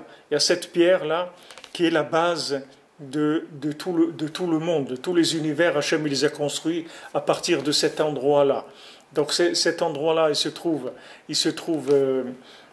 physiquement derrière le kotel. Et il se trouve spirituellement ici sur la tombe de Rabbeinu. La tombe de Rabbeinu, c'est aussi le Even Shtia, c'est la même chose. Ces deux endroits, ils sont connectés ensemble. Seulement ici, il est dans la Chokhmah, et là-bas, il est dans Malchut. Là-bas, c'est l'endroit mamash, c'est la pierre elle-même, matériellement. Ici, c'est l'endroit dans la Chokhmah, qui est dans la racine de la chose. Mais quand maintenant on fait tchouva sur Emunat Chachamim, c'est-à-dire qu'on peut commencer à diffuser les paroles du tzaddik, ça amène l'adoucissement de toute la rigueur, puisqu'on va s'inclure dans l'origine même de toute la création.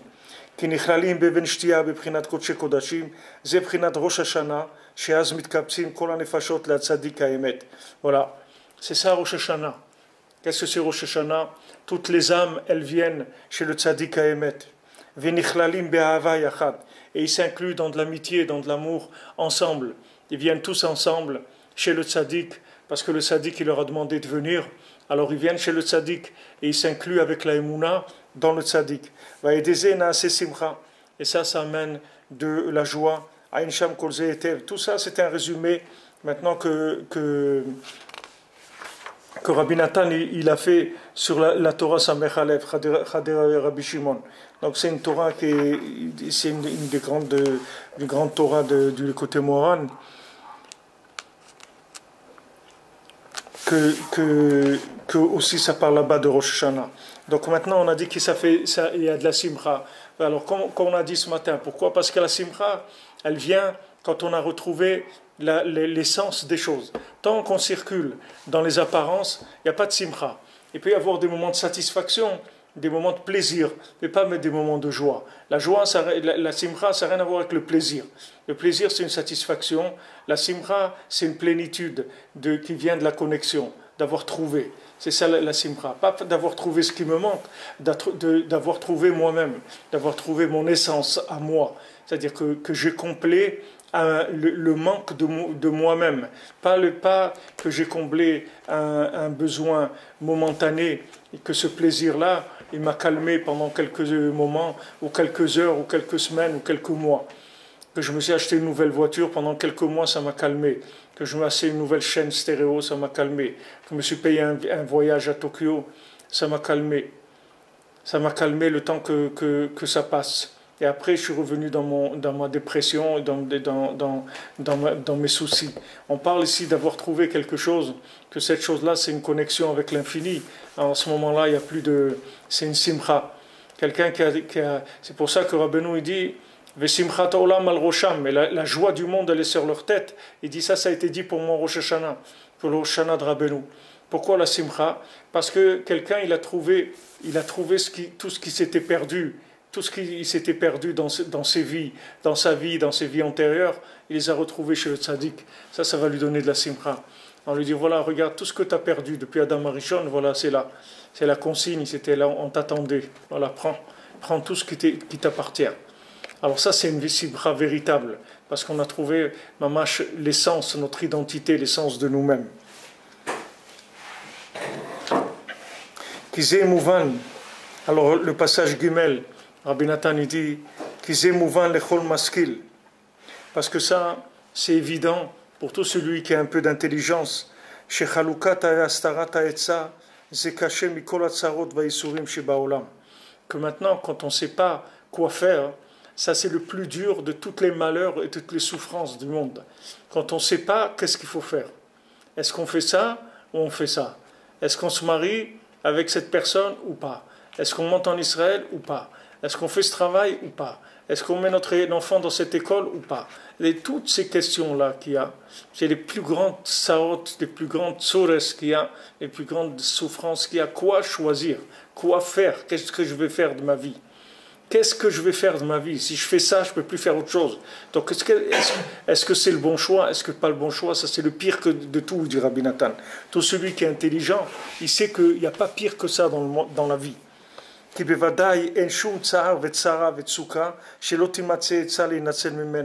Parce que c'est sûr qu'il n'y a aucun malheur, aucune souffrance, aucune oppression, qu'il n'y a pas un conseil comment sortir de là-bas.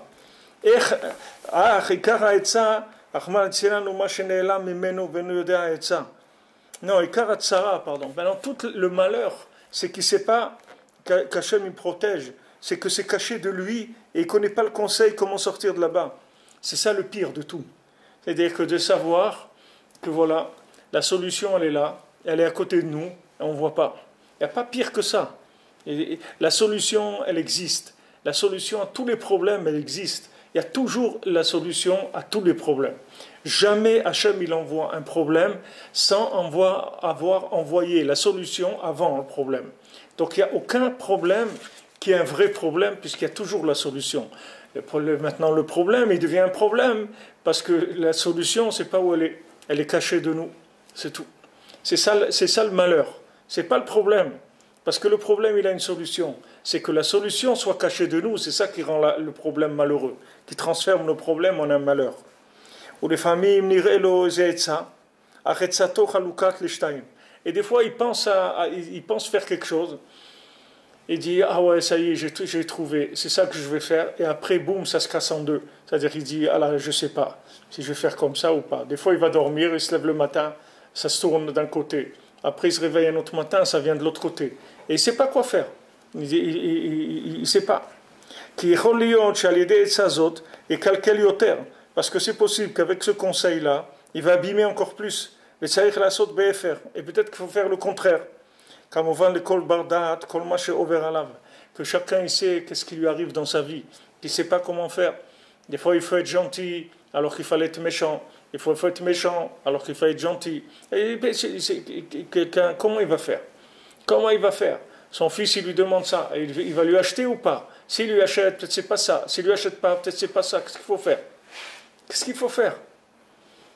Sa femme, elle veut déménager, elle va habiter là-bas. Il faut aller l'habiter là-bas ou pas? S'il va habiter là-bas, peut-être c'est bien, peut-être c'est un malheur. Il ne sait pas. Comment il va savoir? Qu'est-ce qu'il y a là-bas? Quel signe il y a que c'est là-bas qu'il faut aller? On n'en sait rien. Alors ça, c'est le pire de tout. C'est vraiment terrible. Par exemple, par rapport aux maladies, c'est sûr qu'il y a un médicament. Maintenant, il ne sait pas quel médicament et quel docteur qui va le guérir. Il ne sait pas. C'est ça le problème. C'est pour ça qu'il est malade. Ce n'est pas parce que la maladie elle est incurable. La maladie, elle est curable. On peut la soigner. Seulement, il ne sait pas quoi prendre et il ne sait pas quel docteur. qui alpi arov arofé mekalkel arbe berefuotav, parce que la plupart du temps le docteur il abîme beaucoup avec ses médicaments, ou maziko kamatsu yarbe, et il lui fait du mal, comme on voit beaucoup ça. Vegam alpi rov arofé va docteur beatzmo mesupak, et la plupart du temps le docteur lui-même il sait pas qu'est-ce qu'il faut faire, lui-même il a un doute. Ve'atsato chaluka erle rapo, et il sait pas vraiment comment le soigner, il sait pas. Il y en a qui pensent comme ça, il y en a qui pensent comme ça. Il y en a qui pensent, qui vous disent, voilà, celui qui a ça, il faut qu'il fasse ça. Il faut qu'il court beaucoup. Et l'autre, il dit, mais non, surtout pas, se fatiguer. Alors, qu'est-ce qu'on va faire? On va écouter celui-là, on va écouter l'autre. On ne sait pas. Quand on écoute un, alors on dit, peut-être c'était l'autre. Ça ne marche pas. Et si on écoute l'autre, on dit, ah voilà, ça n'a pas marché. On ne sait pas quoi faire. Alors Rabbi Nathan ne peut pas s'empêcher en parenthèse de dire, mais c'est pour ça que les Rebbe, il a dit de s'éloigner complètement des docteurs. Mais déjà, si on va chez le docteur, alors Rabbeinu il a dit de prendre le meilleur et qu'Hachem il donne le refoua shlema, vezant Hachem. La même chose pour le commerce et la parnassa. Où il est le gain? C'est quand on a le conseil, quoi vendre et quand le vendre. C'est ça la Etza. Si vous arrivez après les Jeux Olympiques pour vendre vos t-shirts, ben, il n'y a plus personne. C'est-à-dire que maintenant, il faut savoir quand on va faire la chose. Quoi vendre et quand le vendre. Il faut ces deux paramètres. Et à ce moment-là, c'est la réussite. Il y a des gens, ils ont fait des trucs, ça paraissait rien du tout quand ils l'ont fait. Ils ont fait des modèles de vêtements, des trucs, ils sont devenus multimillionnaires avec ça. Pourquoi? Parce qu'à un moment, ils ont eu le conseil comment faire, quoi faire et à quel moment le faire. Comme c'est écrit, Hachem il te donne le conseil de quelle chose acheter pour vendre. Il te donne quoi faire, à quel moment le faire. Aussi dans les autres choses c'est comme ça. Et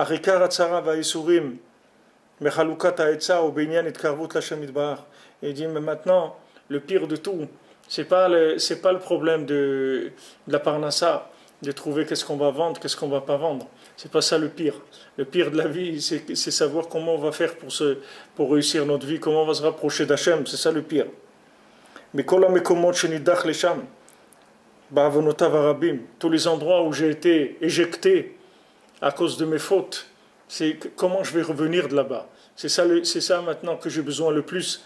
Le reste, si je ne deviens pas Bill Gates, ben, tant mieux pour moi. Si je ne deviens pas Steve Jobs, c'est encore mieux. Baruch Hashem, je n'ai pas besoin de ça. Mais maintenant, si je n'ai pas trouvé comment revenir de là où j'ai été renvoyé à cause de mes avérantes, qu'elles m'ont propulsé dans des endroits d'éloignement terribles, alors là j'ai un problème. Là, comment je fais pour revenir? C'est ça le vrai problème. Parce qu'à part de ça, à part ça, comment se rapprocher d'Hachem? Tout le reste c'est de la fumée, c'est de la buée.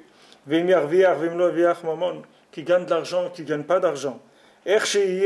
N'importe comment, ces jours ils vont passer, et il va retourner dans la terre, là où il était avant. Mais maintenant, quand quelqu'un il ne sait pas quoi faire dans la sainteté, dans son judaïsme, c'est-à-dire que c'est-à-dire son but éternel, comment je vais faire pour m'en sortir dans ma vie? Comment je vais faire pour arriver à la tombe comme il faut, en bon état? Comment je vais faire? Comment je vais arriver là? C'est ça le pire. C'est pas le reste. Tout le reste. On va pas nous demander quand on va arriver de l'autre côté, on va pas nous demander pourquoi tu n'étais pas Bill Gates, pourquoi tu n'étais pas Steve Jobs, pourquoi tu n'étais pas, je sais pas qui, Dior, ou pourquoi tu n'étais pas celui-là. Tout ça, on va pas nous demander. C'est pas ça notre problème. Notre problème, c'est comment on fait pour s'en sortir de cette mélasse dans laquelle on est et qu'on n'arrive pas à sortir de nos ta'avot et des endroits où on a été renvoyé. Ça, c'est le pire des malheurs de tout. Comme c'est bien connu pour celui qui observe sa fin et son but final. Son but final, comment il va faire à la fin? Comment il va faire pour rigoler à la fin? Maintenant, il va arriver à la fin, il veut rigoler, il veut éclater de rire. Alors, comment il va faire pour arriver à ça? Comment il va faire que le dernier jour de sa vie, il attrape un fou rire et il rigole, il rigole, il rigole parce qu'il voit qu'il est arrivé à passer entre les gouttes, comme on dit, il est arrivé à s'en sortir dans ce monde. Comment on fait avec ça? Maintenant, si vous voulez la réparation pour tout ça, Rabbi Nathan dit, c'est d'avoir la confiance dans les sages.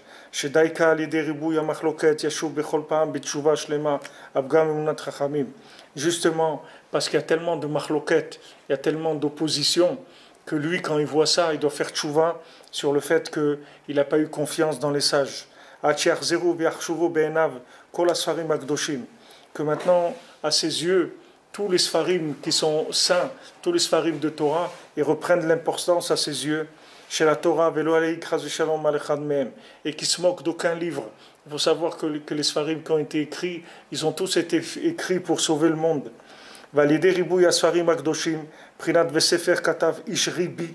Et que par tous les livres saints, comme c'est écrit, un livre il a été écrit par Ish Ribi. Ish Ribi, ça veut dire en même temps un homme qui est un Rav, Ribi. En même temps, Rivi, ça veut dire la machloket. Les deux en même temps. Rav, ça veut dire en même temps se disputer, et en même temps un Rav. C'est la même chose. C'est-à-dire que pourquoi il est un Rav aussi? Parce qu'il sait se disputer, c'est-à-dire il sait comment faire les tris dans les choses. Et ça va adoucir toute la rigueur qu'il y a dans le monde. Et il va tirer sur lui la sainteté de Rosh Hashanah, chez la Chachamim Amitim, le Rosh Hashanah des véritables Chachamim, des véritables sages, Amit Asfim Yachad Rosh Hashanah, qui se réunissent ensemble à Rosh Hashanah. Quand il parle ici de tous les Chachamim véritables qui se réunissent à Rosh Hashanah, ça veut dire tous les Breslevers qui se réunissent à Rosh Hashanah. C'est ça les Chachamim Amitim. Tous les gens qui ont compris que le Rosh Hashanah du Rebbe, c'est la chose la plus grande qu'il y a dans le monde. Comme Rabbeinu dit, il n'y a pas plus haut que mon Rosh Hashanah, c'est-à-dire c'est au-dessus de tous les Sfarim que j'écris, au-dessus de tous les secrets de la Torah, que le Rosh Hashanah c'est le plus grand secret que Rabbeinu il est.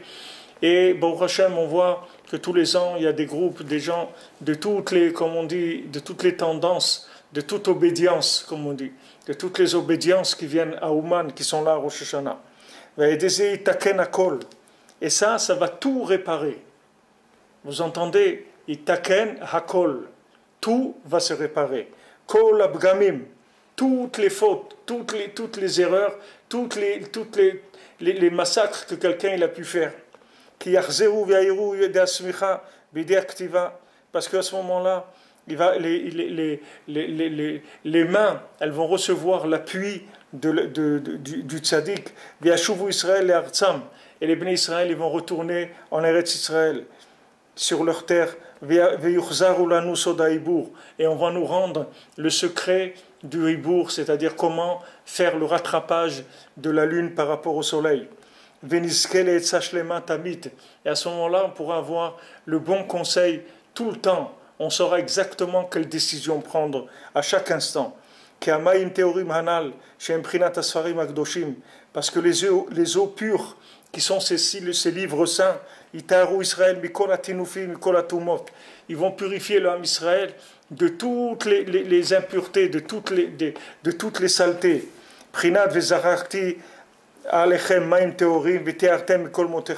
Comme c'est écrit, je verserai sur vous des eaux pures, elles vous purifieront de toute votre impureté. Et ça ferait qu'il n'y aura plus deux pouvoirs. Les deux pouvoirs qu'on parle ici, c'est entre la tribu de Binyamin et la tribu de Yehuda, qu'ils sont arrivés à cette dispute-là entre les Maasé, entre Yosef et David. C'est-à-dire qu'il y a cette séparation-là. Alors il y aura plus ces deux royautés. Il n'y aurait qu'une seule royauté, c'est la royauté de David. Comme c'est écrit là-bas, va voir là-bas. Alors Dalet Rabbi Nathan dit parce que maintenant, par nos fautes nombreuses, dans le profond de l'exil dans lequel on se trouve, qui dure beaucoup, il dure beaucoup. il est trop long. Cet exil-là, il est trop long. 2000 ans, c'est trop long. Qui est-ce qui peut vivre 2000 ans d'exil? 2000 ans exilés de la vérité et de l'évidence. Vivre 2000 ans en exil de l'évidence. Et les gens, ils racontent n'importe quoi. Des fois, je vois des trucs, mais je me dis, mais vraiment, c'est la fête au village. C'est vraiment la cour des miracles. Les gens, ils racontent n'importe quoi. Mais voilà, quelqu'un, il a trouvé un poisson qui date de 250 000 ans. Il dit, eh, vas-y, ça te coûte rien, ajoute des zéros tant que tu veux. Il y a 250 000 ans, ça n'existe pas. Ça n'existe pas 250 000 ans. Il y a 5777 ans, c'est tout. Il n'y a pas, c'est tout. Il n'y a pas un jour de plus ni une heure de plus. Mais vas-y, allez, la galoute, elle a fait qu'il n'y a plus d'évidence de rien. Les gens, ils trouvent des trucs et vas-y, ils balancent n'importe quoi. Ils ont trouvé des ruines et qui datent de 140 000 ans. Waouh, c'est extraordinaire. Mais n'importe quoi, ils racontent n'importe quoi, les gens. Il n'y a plus de référence, n'importe quoi. Et d'un autre côté, quelqu'un qui était dans la Shoah, quand il y a encore le numéro sur lui, ils disent non, c'est pas vrai, la Shoah, ça n'a pas existé. N'importe quoi, c'est du n'importe quoi. Ça vient du fait que la galoute, l'exil exilé de la vérité, exilé de l'évidence. Yaradnu meod, on est tombé très très bas à cause de nos fautes. Beprinat vateret plaim ashen avda et tsami banim. On est tellement descendu que le conseil, il a été perdu des enfants, c'est-à-dire les enfants, ils sont perdus. Ça veut dire que nous tous, des enfants, ça veut dire qu'on avait besoin de quelqu'un qui nous transmette la vérité, pas quelqu'un qui nous amène à la plage qui nous achète un matelas pneumatique, pas quelqu'un qui nous amène au ski, pas quelqu'un qui nous amène à Disneyland, quelqu'un qui nous apprenne qu'est-ce qu'on est venu faire sur Terre et qui nous donne les outils pour réussir. Voilà ce qu'on avait besoin. Et malheureusement, qu'est-ce qu'il y a eu des parents comme ça? Qu'il y a eu des parents qui sont occupés de lui comme il faut? Parce que même les pauvres, ils ne savaient pas où ils étaient. Comme David Amelech, le roi David, il a crié sur ça. Ad Anna Ashit Etzot Benafshi. Jusqu'où je vais aller chercher pour trouver des conseils pour mon âme? Comment je vais trouver? Comment je vais faire, mon Dieu, pour trouver les conseils? Dieu ne sait pas quoi faire. Je ne sais pas quoi faire de ma vie. Quand quelqu'un il veut prendre une décision, on lui propose quelqu'un. Voilà, on lui a proposé un jeune homme, on lui a proposé une jeune fille. Il dit non, je sens pas que c'est ça. Et qu'est-ce qu'il sait s'il n'a pas raté maintenant sa vie?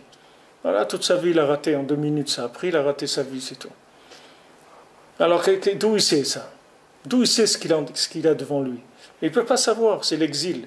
Alors s'il ne prie pas, il ne va pas tout simplement vers ce qu'on lui propose. Et voilà, c'est tout. Rabbeinu il dit, habitue-toi à dire oui à tout. Comme ça, un jour, tu vas dire oui à la vérité. Ça va marcher, c'est tout. Dis oui à tout, c'est tout. On te propose un conjoint, oui, d'accord, c'est tout. Mais d'où tu sais? Ben justement, je ne sais rien, c'est tout.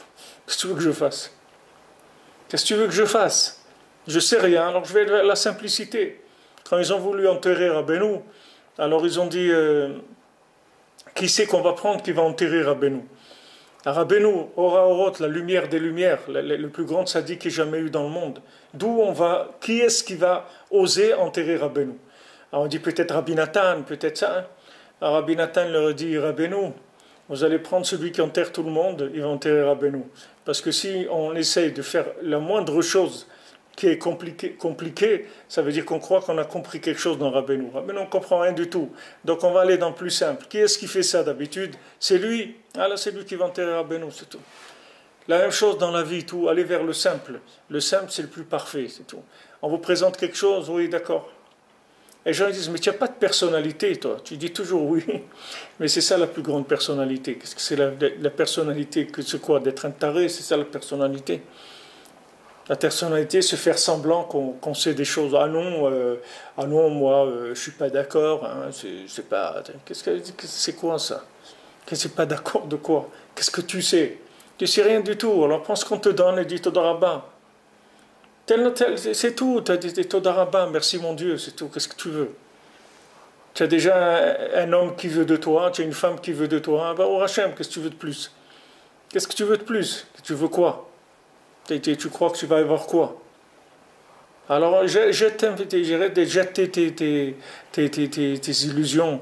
balance tes illusions, on va vers la simplicité, c'est tout. Alors voilà, on ne sait pas quoi faire, parce qu'on est fou complètement, comme vous voulez qu'on fasse des choix. Ça fait 2000 ans qu'on a perdu le GPS. Comment vous voulez qu'on puisse prendre des décisions valables? Ktiv avad manos mimeni. J'ai perdu l'endroit où me réfugier. Parce que le côté opposé, d'où vient le mauvais penchant, il s'étend sur chacun, beaucoup, beaucoup, en long et en large. Ne croyez pas qu'il vous laisse tranquille. Rabbeinu dit, même si tu es 1000 mètres sous terre et tu veux monter 1 mètre, il va t'écraser quand même. Toujours sous terre. Tu vas être à 999 mètres sous terre, ça aussi il ne va pas te laisser. Mais attends, je suis sous terre, mais il n'y a pas, tu ne bouges pas, c'est tout. Il s'étend sur toi et de tous les côtés. De tous les côtés. Il ne te laisse pas bouger.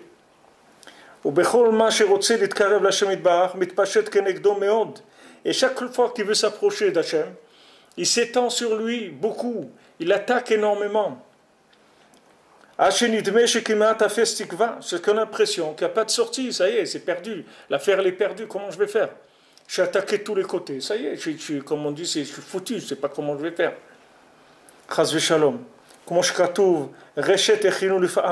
c'est écrit, un réchet, un filet, ils ont préparé pour mes pas, ils ont préparé des pièges, des filets, que je marchais, ils veulent m'attraper dans leur filet. Quand j'étais sur le chemin, ils m'ont tendu un piège. Parce que dans tout chemin et sentier qu'on veut prendre, il y a orach et natif, c'est-à-dire il y a des chemins, il y a des petits chemins, des petits sentiers. Même quelqu'un s'est trouvé un petit chemin, un tout petit truc, il fait son petit kunaklali dans le métro, et trucs, voilà, c'est tout ce qu'il fait de sa journée. Ça aussi, il va te l'enlever. Tu crois qu'il va te laisser faire ça? Ça aussi, il va t'attaquer. Il ne va pas te laisser. Même un petit truc que tu as trouvé, le moindre petit truc que tu as trouvé, la moindre miette que tu as trouvé de quelque chose de bien, ça aussi, il va t'attaquer. On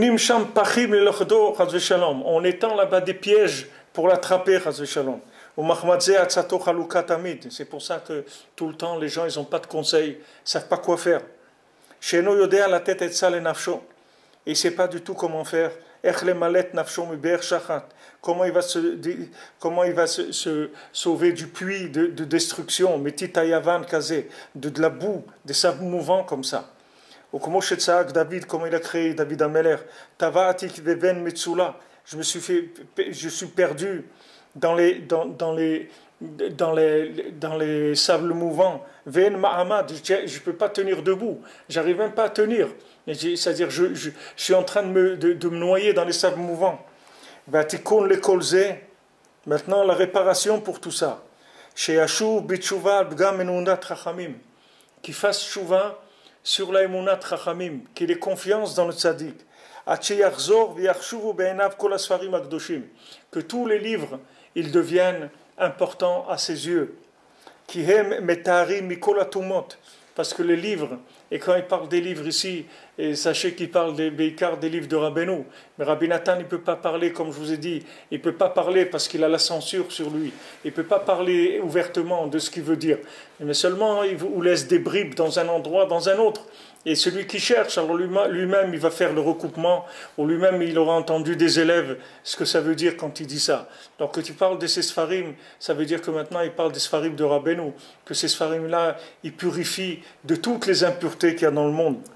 Au mikolatinofet, de toutes les choses dégoûtantes, chez Mishan Imshach Halukat Aretza, que ça entraîne le fait que j'ai pas le bon conseil. Le fait que je n'ai pas le bon conseil, c'est parce que je suis infesté de virus. Alors ces virus-là, ils font que j'ai des doutes. Je ne vois pas clair. Il y a des gens, des fois, ils me demandent des conseils. C'est tellement simple, c'est-à-dire, mais pour eux, ils sont noyés. Quand quelqu'un dit tu te noies dans un verre d'eau, il se noie dans un verre d'eau. Parce que pour lui, un verre d'eau, c'est un océan. Et on ne peut pas se moquer de lui, le pauvre. Qu'est-ce qu'on va faire? ce qu'on va faire, se noie dans un verre d'eau. Alors il faut lui donner une petite bouée qui rentre dans un verre d'eau pour qu'il s'en sorte, c'est tout. Qu'est-ce qu'on va pas... Chacun il est tombé là où il est tombé. Qu'est-ce qu'on peut faire? Tout ce qu'on est, nous, c'est essayer de faire du sauvetage. On n'est pas en train d'accuser des gens qui sont en train de se noyer. On est en train de les sauver. Chacun essaie de lui fournir ce qu'il a besoin. Parce que la réparation, elle se fait principalement par les grands sages, chez Yodim Sod Haïbour, que ces grands sages, ils connaissent le Sod Haïbour, c'est-à-dire ils savent rattraper les décalages. Comme on dit, quelqu'un, il est déphasé, il est décalé. Il dit, mais tu es complètement déphasé, tu es à côté de tes pompes, tu es complètement... Oui, c'est ça, il est déphasé le bonhomme. Il lui manque 2-3 coups de boulon pour le remettre en place. Il faut le revisser, il faut le remettre à sa place. Le tzaddik, il vous rattrape. Il a connaissance avec la réalité. Il vous donne une connaissance qui est votre réalité. Et une réalité qui est par rapport à la connaissance d'Hachem véritable. Il vous réajuste, que vous ne preniez pas pour un cerf-volant ou pour un je ne sais pas quoi. C'est-à-dire qu'il vous remet à votre place. Il vous remet la lune par rapport au soleil, c'est-à-dire il vous rattrape le décalage. C'est ça la grandeur du tzaddik. C'est pas de dire à quelqu'un, bon vas-y, fais tchouva, hein. Qu'est-ce que je veux dire, fais tchouva? Je ne sais même pas qui je suis, qu'est-ce que tu veux que je fasse tchouva? Je ne sais même pas ce que tu fais ici. Tu me dis fais tchouva. Je ne sais pas de quoi tu parles. Mais moi d'abord, remets-moi sur mes pieds, remets-moi en place, remets-moi à ma place. Et à ce moment-là, après, on peut parler de ce que je vais faire. Mais déjà, remets-moi à ma place, rattrape-moi le décalage. Je me suis fait décaler complètement. Et il est parti dans l'art, l'autre est parti dans la musique, l'autre est parti dans l'argent, l'autre est parti là où il est parti. Il est parti faire des safaris, l'autre il est parti faire de l'argent, l'autre il est parti dans le truc. Chacun il est parti dans des mondes. Là, maintenant, il faut revenir vers une réalité des choses qui est adaptée à la volonté d'Hachem. C'est ça qu'il faut retrouver. Maintenant, si quelqu'un n'est pas capable, il ne connaît pas le secret d'adaptation, du comportement par rapport à la théorie, il ne peut rien faire pour vous. Il ne peut rien faire. N'importe quoi qu'il va vous dire, n'importe quel médicament qu'on donne, d'abord il faut faire un diagnostic. Si vous ne savez pas ce qu'il a le bonhomme, qu'est-ce que vous lui donnez comme médicament? Il lui balancer par rapport à quoi? La couleur, le truc, n'importe quoi. Donc, il faut quelqu'un qui connaisse ce secret-là. Et il n'y a que les grands tzadikim qui connaissent ce secret. Les grands tzadikim, quand il dit grands tzadikim, ça veut dire qu'ils parlent de Rabbeinu. Chez Yodim, à Bershanim, ils savent comment faire des années où il y a un 13e mois. Le Kvoa Chodashim, et fixer les Rosh Chodesh, les Cholim Laasot Shnei Yamim Rosh Chodesh, ou Shnei Yamim Yom Tov. Ils peuvent faire 2 jours de Rosh Chodesh, 2 jours de Yom Tov. Afal Piche les Fidaatenu, Be'echad Mehem, Bevada Yeno Yom Tov. Parce que c'est sûr que nous, on sait qu'un des 2 jours de Yom Tov, c'est pas Yom Tov. Quand on fait Chutz La'aretz, on fait 2 jours de Shavuot. On sait qu'il y a un jour que c'est pas Shavuot. On sait que le deuxième, il n'est pas Shavuot du tout. Et que le 2e jour de Rosh Chodesh, c'est pas Rosh Chodesh. Le 29, c'est pas Rosh Chodesh. Le Rosh Chodesh, c'est le 1. C'est pas le 30 ou le 29, c'est pas Rosh Chodesh. Le Rosh Chodesh, c'est le 1. Donc est-ce que tu me dis que maintenant, un jour avant, c'est Rosh Chodesh? C'est pas Rosh Chodesh. Malgré ça, Hachem il leur a donné une force à ces tzadikim, qu'ils peuvent fixer quand c'est Yom Tov et quand c'est Rosh Chodesh, comme ils le veulent eux. Que toute la Kedusha, la sainteté du Ham Israël dépend de ça. Parce que toute la Torah, elle dépend de la sortie d'Égypte, puisqu'on a reçu la Torah qu'à la sortie d'Égypte. Qu'à la sortie d'Égypte, on a fixé les jours de fête par rapport à Rosh Chodesh. De chaque fois qu'on dit un jour de Yom Tov, on dit en mémoire de la sortie d'Égypte.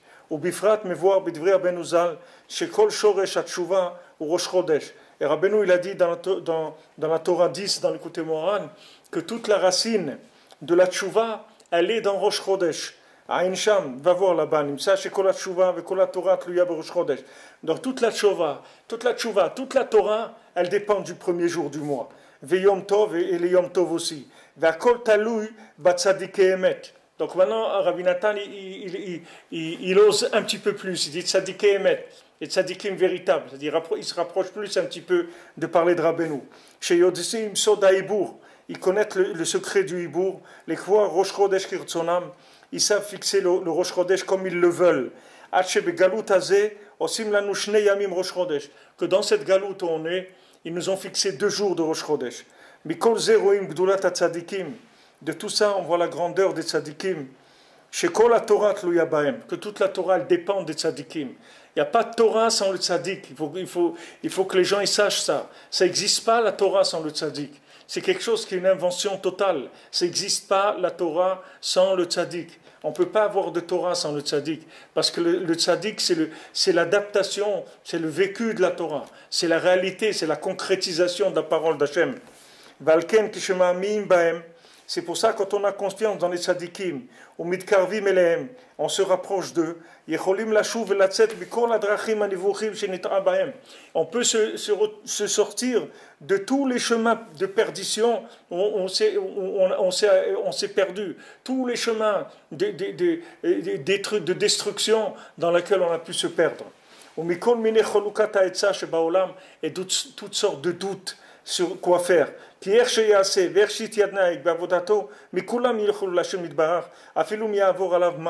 Parce que maintenant, n'importe quoi qu'il fait, de tout il pourra faire tchouva.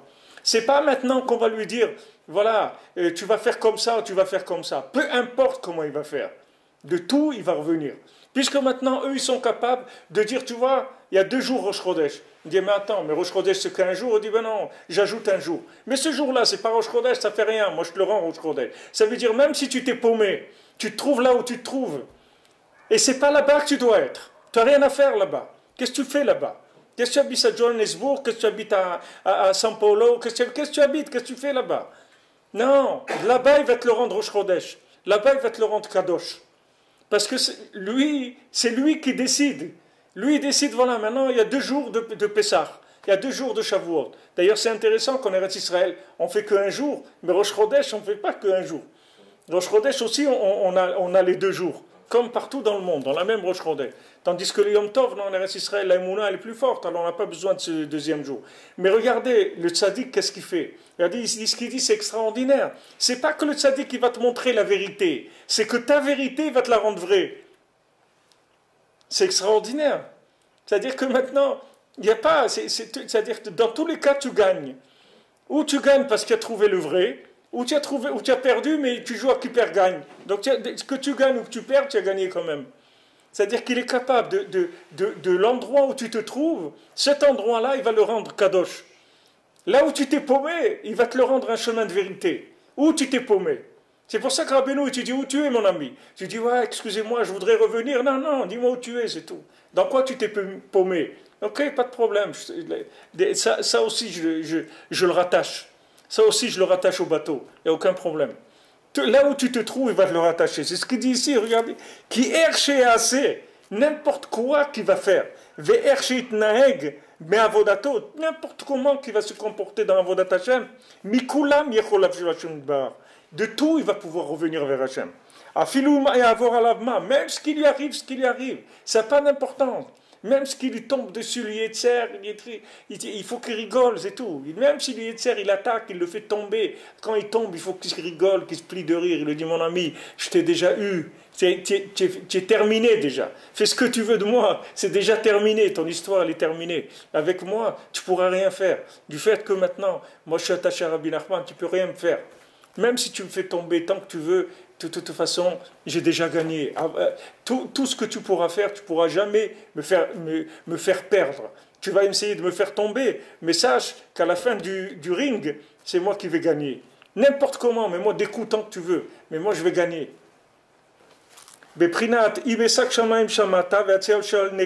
Si je monte dans le ciel, là-bas tu te trouves, et si je descends dans l'abîme, voilà, tu es à côté de moi. Et Sakan fait Shachar, et Shkena Bachetiam, je vais monter dans les ailes du matin, je vais habiter dans les Bacharitiam, dans les fins de l'océan. Gam Sham Yadecha Tanecheli, même là-bas, ta main, elle va me soutenir. Vetochazeni, elle va m'attraper. Yemincha, ta main droite. Gam Chocher lui archir mimeka, même l'obscurité, elle pourra pas éteindre ta lumière. Laïla kayom ya'ir, la nuit, elle va éclairer comme le jour. Ah, tu crois que c'est la nuit, c'est pas la nuit, c'est le jour. Ah, tu crois que tu es tombé, tu n'es pas tombé, tu es monté. Ça y est, il n'y a plus de logique, vous comprenez? C'est-à-dire, du moment où vous êtes attaché au tzaddik, il prend un jour de semaine, il le rend Yom Tov. Il dit, eh ben voilà, ce jour, c'est la fête. Il dit, mais comment c'est la fête? Toi, tu es quoi, un fêtard? Tu fais la fête quand tu veux? Il dit, non, le tzaddik, il a décidé que ce jour-là, c'est la fête. C'est-à-dire, le tzaddik, il a décidé que là où je suis, n'importe comment que je fasse, ça, c'est bien. C'est ça le bien. Avec ça, j'ai réussi. N'importe comment. Parce que la réussite, elle ne dépend pas de ce que je fais. La réussite, elle dépend de ce que le tzaddik, il a décidé de ce que ça va être. Parce que, voilà, maintenant, il sort, Rabbi Nathan, vous voyez? Parce que le tzaddik à émettre, vous voyez, il commence, mais il ne peut pas nous embrouiller, c'est-à-dire il ne peut pas nous laisser dans le vide. Il a un moment, il est obligé de sortir sinon comment on va avoir la bonne décision? Alors il est obligé à la fin, il te dit, voilà, le tzaddik à émettre, yechol lafor hakol letova. Tout, il peut le retourner en bien. C'est pas qu'il retourne en bien, c'est pas un cours, c'est pas un prix de consolation. C'est pas ça. C'est que la chose tordue, il la rend bien. Parce qu'il a décidé que ça va devenir bien. Qu'un bonhomme tordu, complètement, du début jusqu'à la fin, il dit celui-là c'est un tzaddik. Parce que j'ai décidé. Donc ça devient un tzaddik tout de suite. Il est un tzaddik. Il dit mais comment? Il n'y a pas de comment. Comment un jour de semaine je le rends Yom Tov? Tu sais comment? Alors, ça c'est la même chose. Ce bonhomme-là, qui a une poubelle ambulante, eh ben, je le rends tzaddik, c'est tout. Hakol letova, n'importe comment qu'il soit, ou bilvad, sheyochez et atzmo bo. La seule condition, c'est qu'il s'attrape sur le tzaddik, c'est tout. Ou bechol kocho, de toutes ses forces, tamid, tout le temps. Kol mechayav, tous les jours de sa vie, bechol ma she'avoralav, de tout ce qui va se passer avec lui, ou comme sheroim binyan kiddush hachodesh, sheukla la Torah, she'akol ta'lu b'hem. Quand on le voit dans la sanctification du mois, que tout dépend du tzaddik, quand il décide que c'est Rosh Chodesh. Donc la seule chose, les amis, accrochez-vous, accrochez les wagons. Il y a une locomotive, elle s'appelle Rabbi Nachman, Rabbi Achmad de Breslev, accrochez vos wagons. Ah, vous n'êtes pas arrivé à la locomotive, accrochez-vous à un autre wagon. Dès que vous voyez un wagon, accrochez-vous à lui. Ne lâchez pas le tzaddik. Lâchez pas le tzaddik. N'importe quoi que vous pouvez faire, n'importe quoi pour montrer que vous êtes attaché. Dites-le avec votre bouche, allumez une bougie, faites un tikkun haklali, lisez un passage de Rabbeinu, appelez Rabbeinu, Rebbe, ne me laisse pas, moi je suis avec toi, et tout, moi je suis avec toi, Rabbi Nachman Ben Fega, je suis avec toi, ne me laisse pas, etc. Il faut pas lâcher ça, c'est tout. Le reste, ça n'a aucune sorte d'importance. Que ça soit une réussite ou un échec, ça sera une réussite. Vous trouvez plus que ça existe plus que ça dans le monde. Il y a des gens qui vont vous donner des garanties comme ça, amenez-les. Il y a des gens, des polices d'assurance comme ça dans le monde. Est-ce qu'il y a des polices d'assurance qui payent, qui prennent des primes de vivants, pas de décès? Est-ce que vous avez trouvé quelqu'un qui vous donne ces garanties-là? Il n'y a personne. Regardez, lisez les mots. C'est des choses qui sont... Comment des choses sont descendues dans le monde comme ça. N'importe comment qu'il soit, le tzaddik, il peut tout le transformer en bien. Donc ça y est, il faut arrêter d'essayer de se transformer parce qu'on ne va pas y arriver. On va perdre... Ça ne sert à rien. Ça ne sert à rien d'essayer de vous transformer. Ça sert à rien du tout. Il faut s'accrocher à Rabbeinu, c'est tout. Ça sert à rien d'essayer de te transformer. Accroche-toi à lui, il te rend tzaddik, c'est tout. Pourquoi tu vas essayer de te transformer, de travailler, tu vas te transformer à moitié, tu fais une erreur, un truc, une kavana, un truc, et voilà, tu as fait tout tomber par terre. Et tu crois combien de gens ils ont cru qu'ils étaient des types très très bien et tout, et un jour où les voient, ils se ramassent, ils vous disent mais comment il est tombé là-dedans? Comment un bonhomme comme ça il est tombé? Mais il n'est pas tombé le pauvre, il était toujours comme ça. Seulement il essayait de mettre à chaque fois, il mettait un peu de colle, un peu de trucs, un peu de mastic, un peu de gomme, un peu de trucs, de Scooby-Doo, des trucs, et il tenait comme ça. Mais à un moment où les trucs il a fondu, le bonhomme il est parti, c'est tout. C'est pas la peine d'essayer de travailler sur autre chose que l'attachement au tzaddik, c'est tout. Il faut travailler que sur ça. Et quand vous voulez faire quelque chose, faites ce que lui dit de faire. Déjà, si vous allez faire quelque chose, alors faire ce que lui dit de faire. Faire l'aïd bodédout, être bessimcha, venir à Ouman, faire tikkun haklali, étudier la halakha. Tout ce que Rabbeinu il a dit de faire, voilà, faites ce que Rabbeinu il a dit de faire. Si déjà vous avez la force de faire quelque chose. Et si vous n'avez pas de force, vous accrochez sur lui, c'est tout. Vous accrochez, la force s'accrocher, c'est tout ce qu'on vous demande. On ne vous demande pas de rouler. Vous n'êtes pas de locomotive, vous êtes un wagon. On s'accroche, il n'y a aucun moteur, il n'y a rien. Moi je m'accroche, c'est tout. Et lui il me tire. Et lui quand il me tire, je vais aller à une vitesse 100 fois, 1000 fois plus grande que si je tournais sur mon moteur à moi. Il dit voilà, c'est tout ce qu'il nous demande. Comme on voit le Kiddush HaChodesh, ils prennent un jour qui est un jour complètement profane et ils le rendent kadosh ce jour-là. Il dit ce jour-là c'est Rosh Chodesh. Donc un bonhomme qui est entièrement profane, qui est profané, qui est pourri, qui est tout ce que vous voulez, il le prend et il le rend kadosh par sa décision, c'est tout. Donc c'est de lui que dépend notre avenir, notre présent et notre avenir et notre vie entière. Bezrat Hashem, qu'on ait le mérite de rester avec Rabbeinu toute notre vie dans ce monde, dans l'autre monde, pour nous, pour notre famille, pour toute l'humanité, Bezrat Hashem, que tout le monde puisse recevoir cette conscience-là de ce que c'est Rabbeinu, que c'est la merveille du monde. Rabbeinu dit, je suis la merveille du monde, je suis le secret de l'humanité, la merveille du monde. Que Rabbeinu répare des gens comme nous, des gens d'où on sort, dans quel état on est. Rabbeinu il nous a pris, il nous a retapé de zéro. De zéro, il n'y a personne qui nous ait même pas regardé. Même en tant qu'esclave, personne ne nous aurait acheté.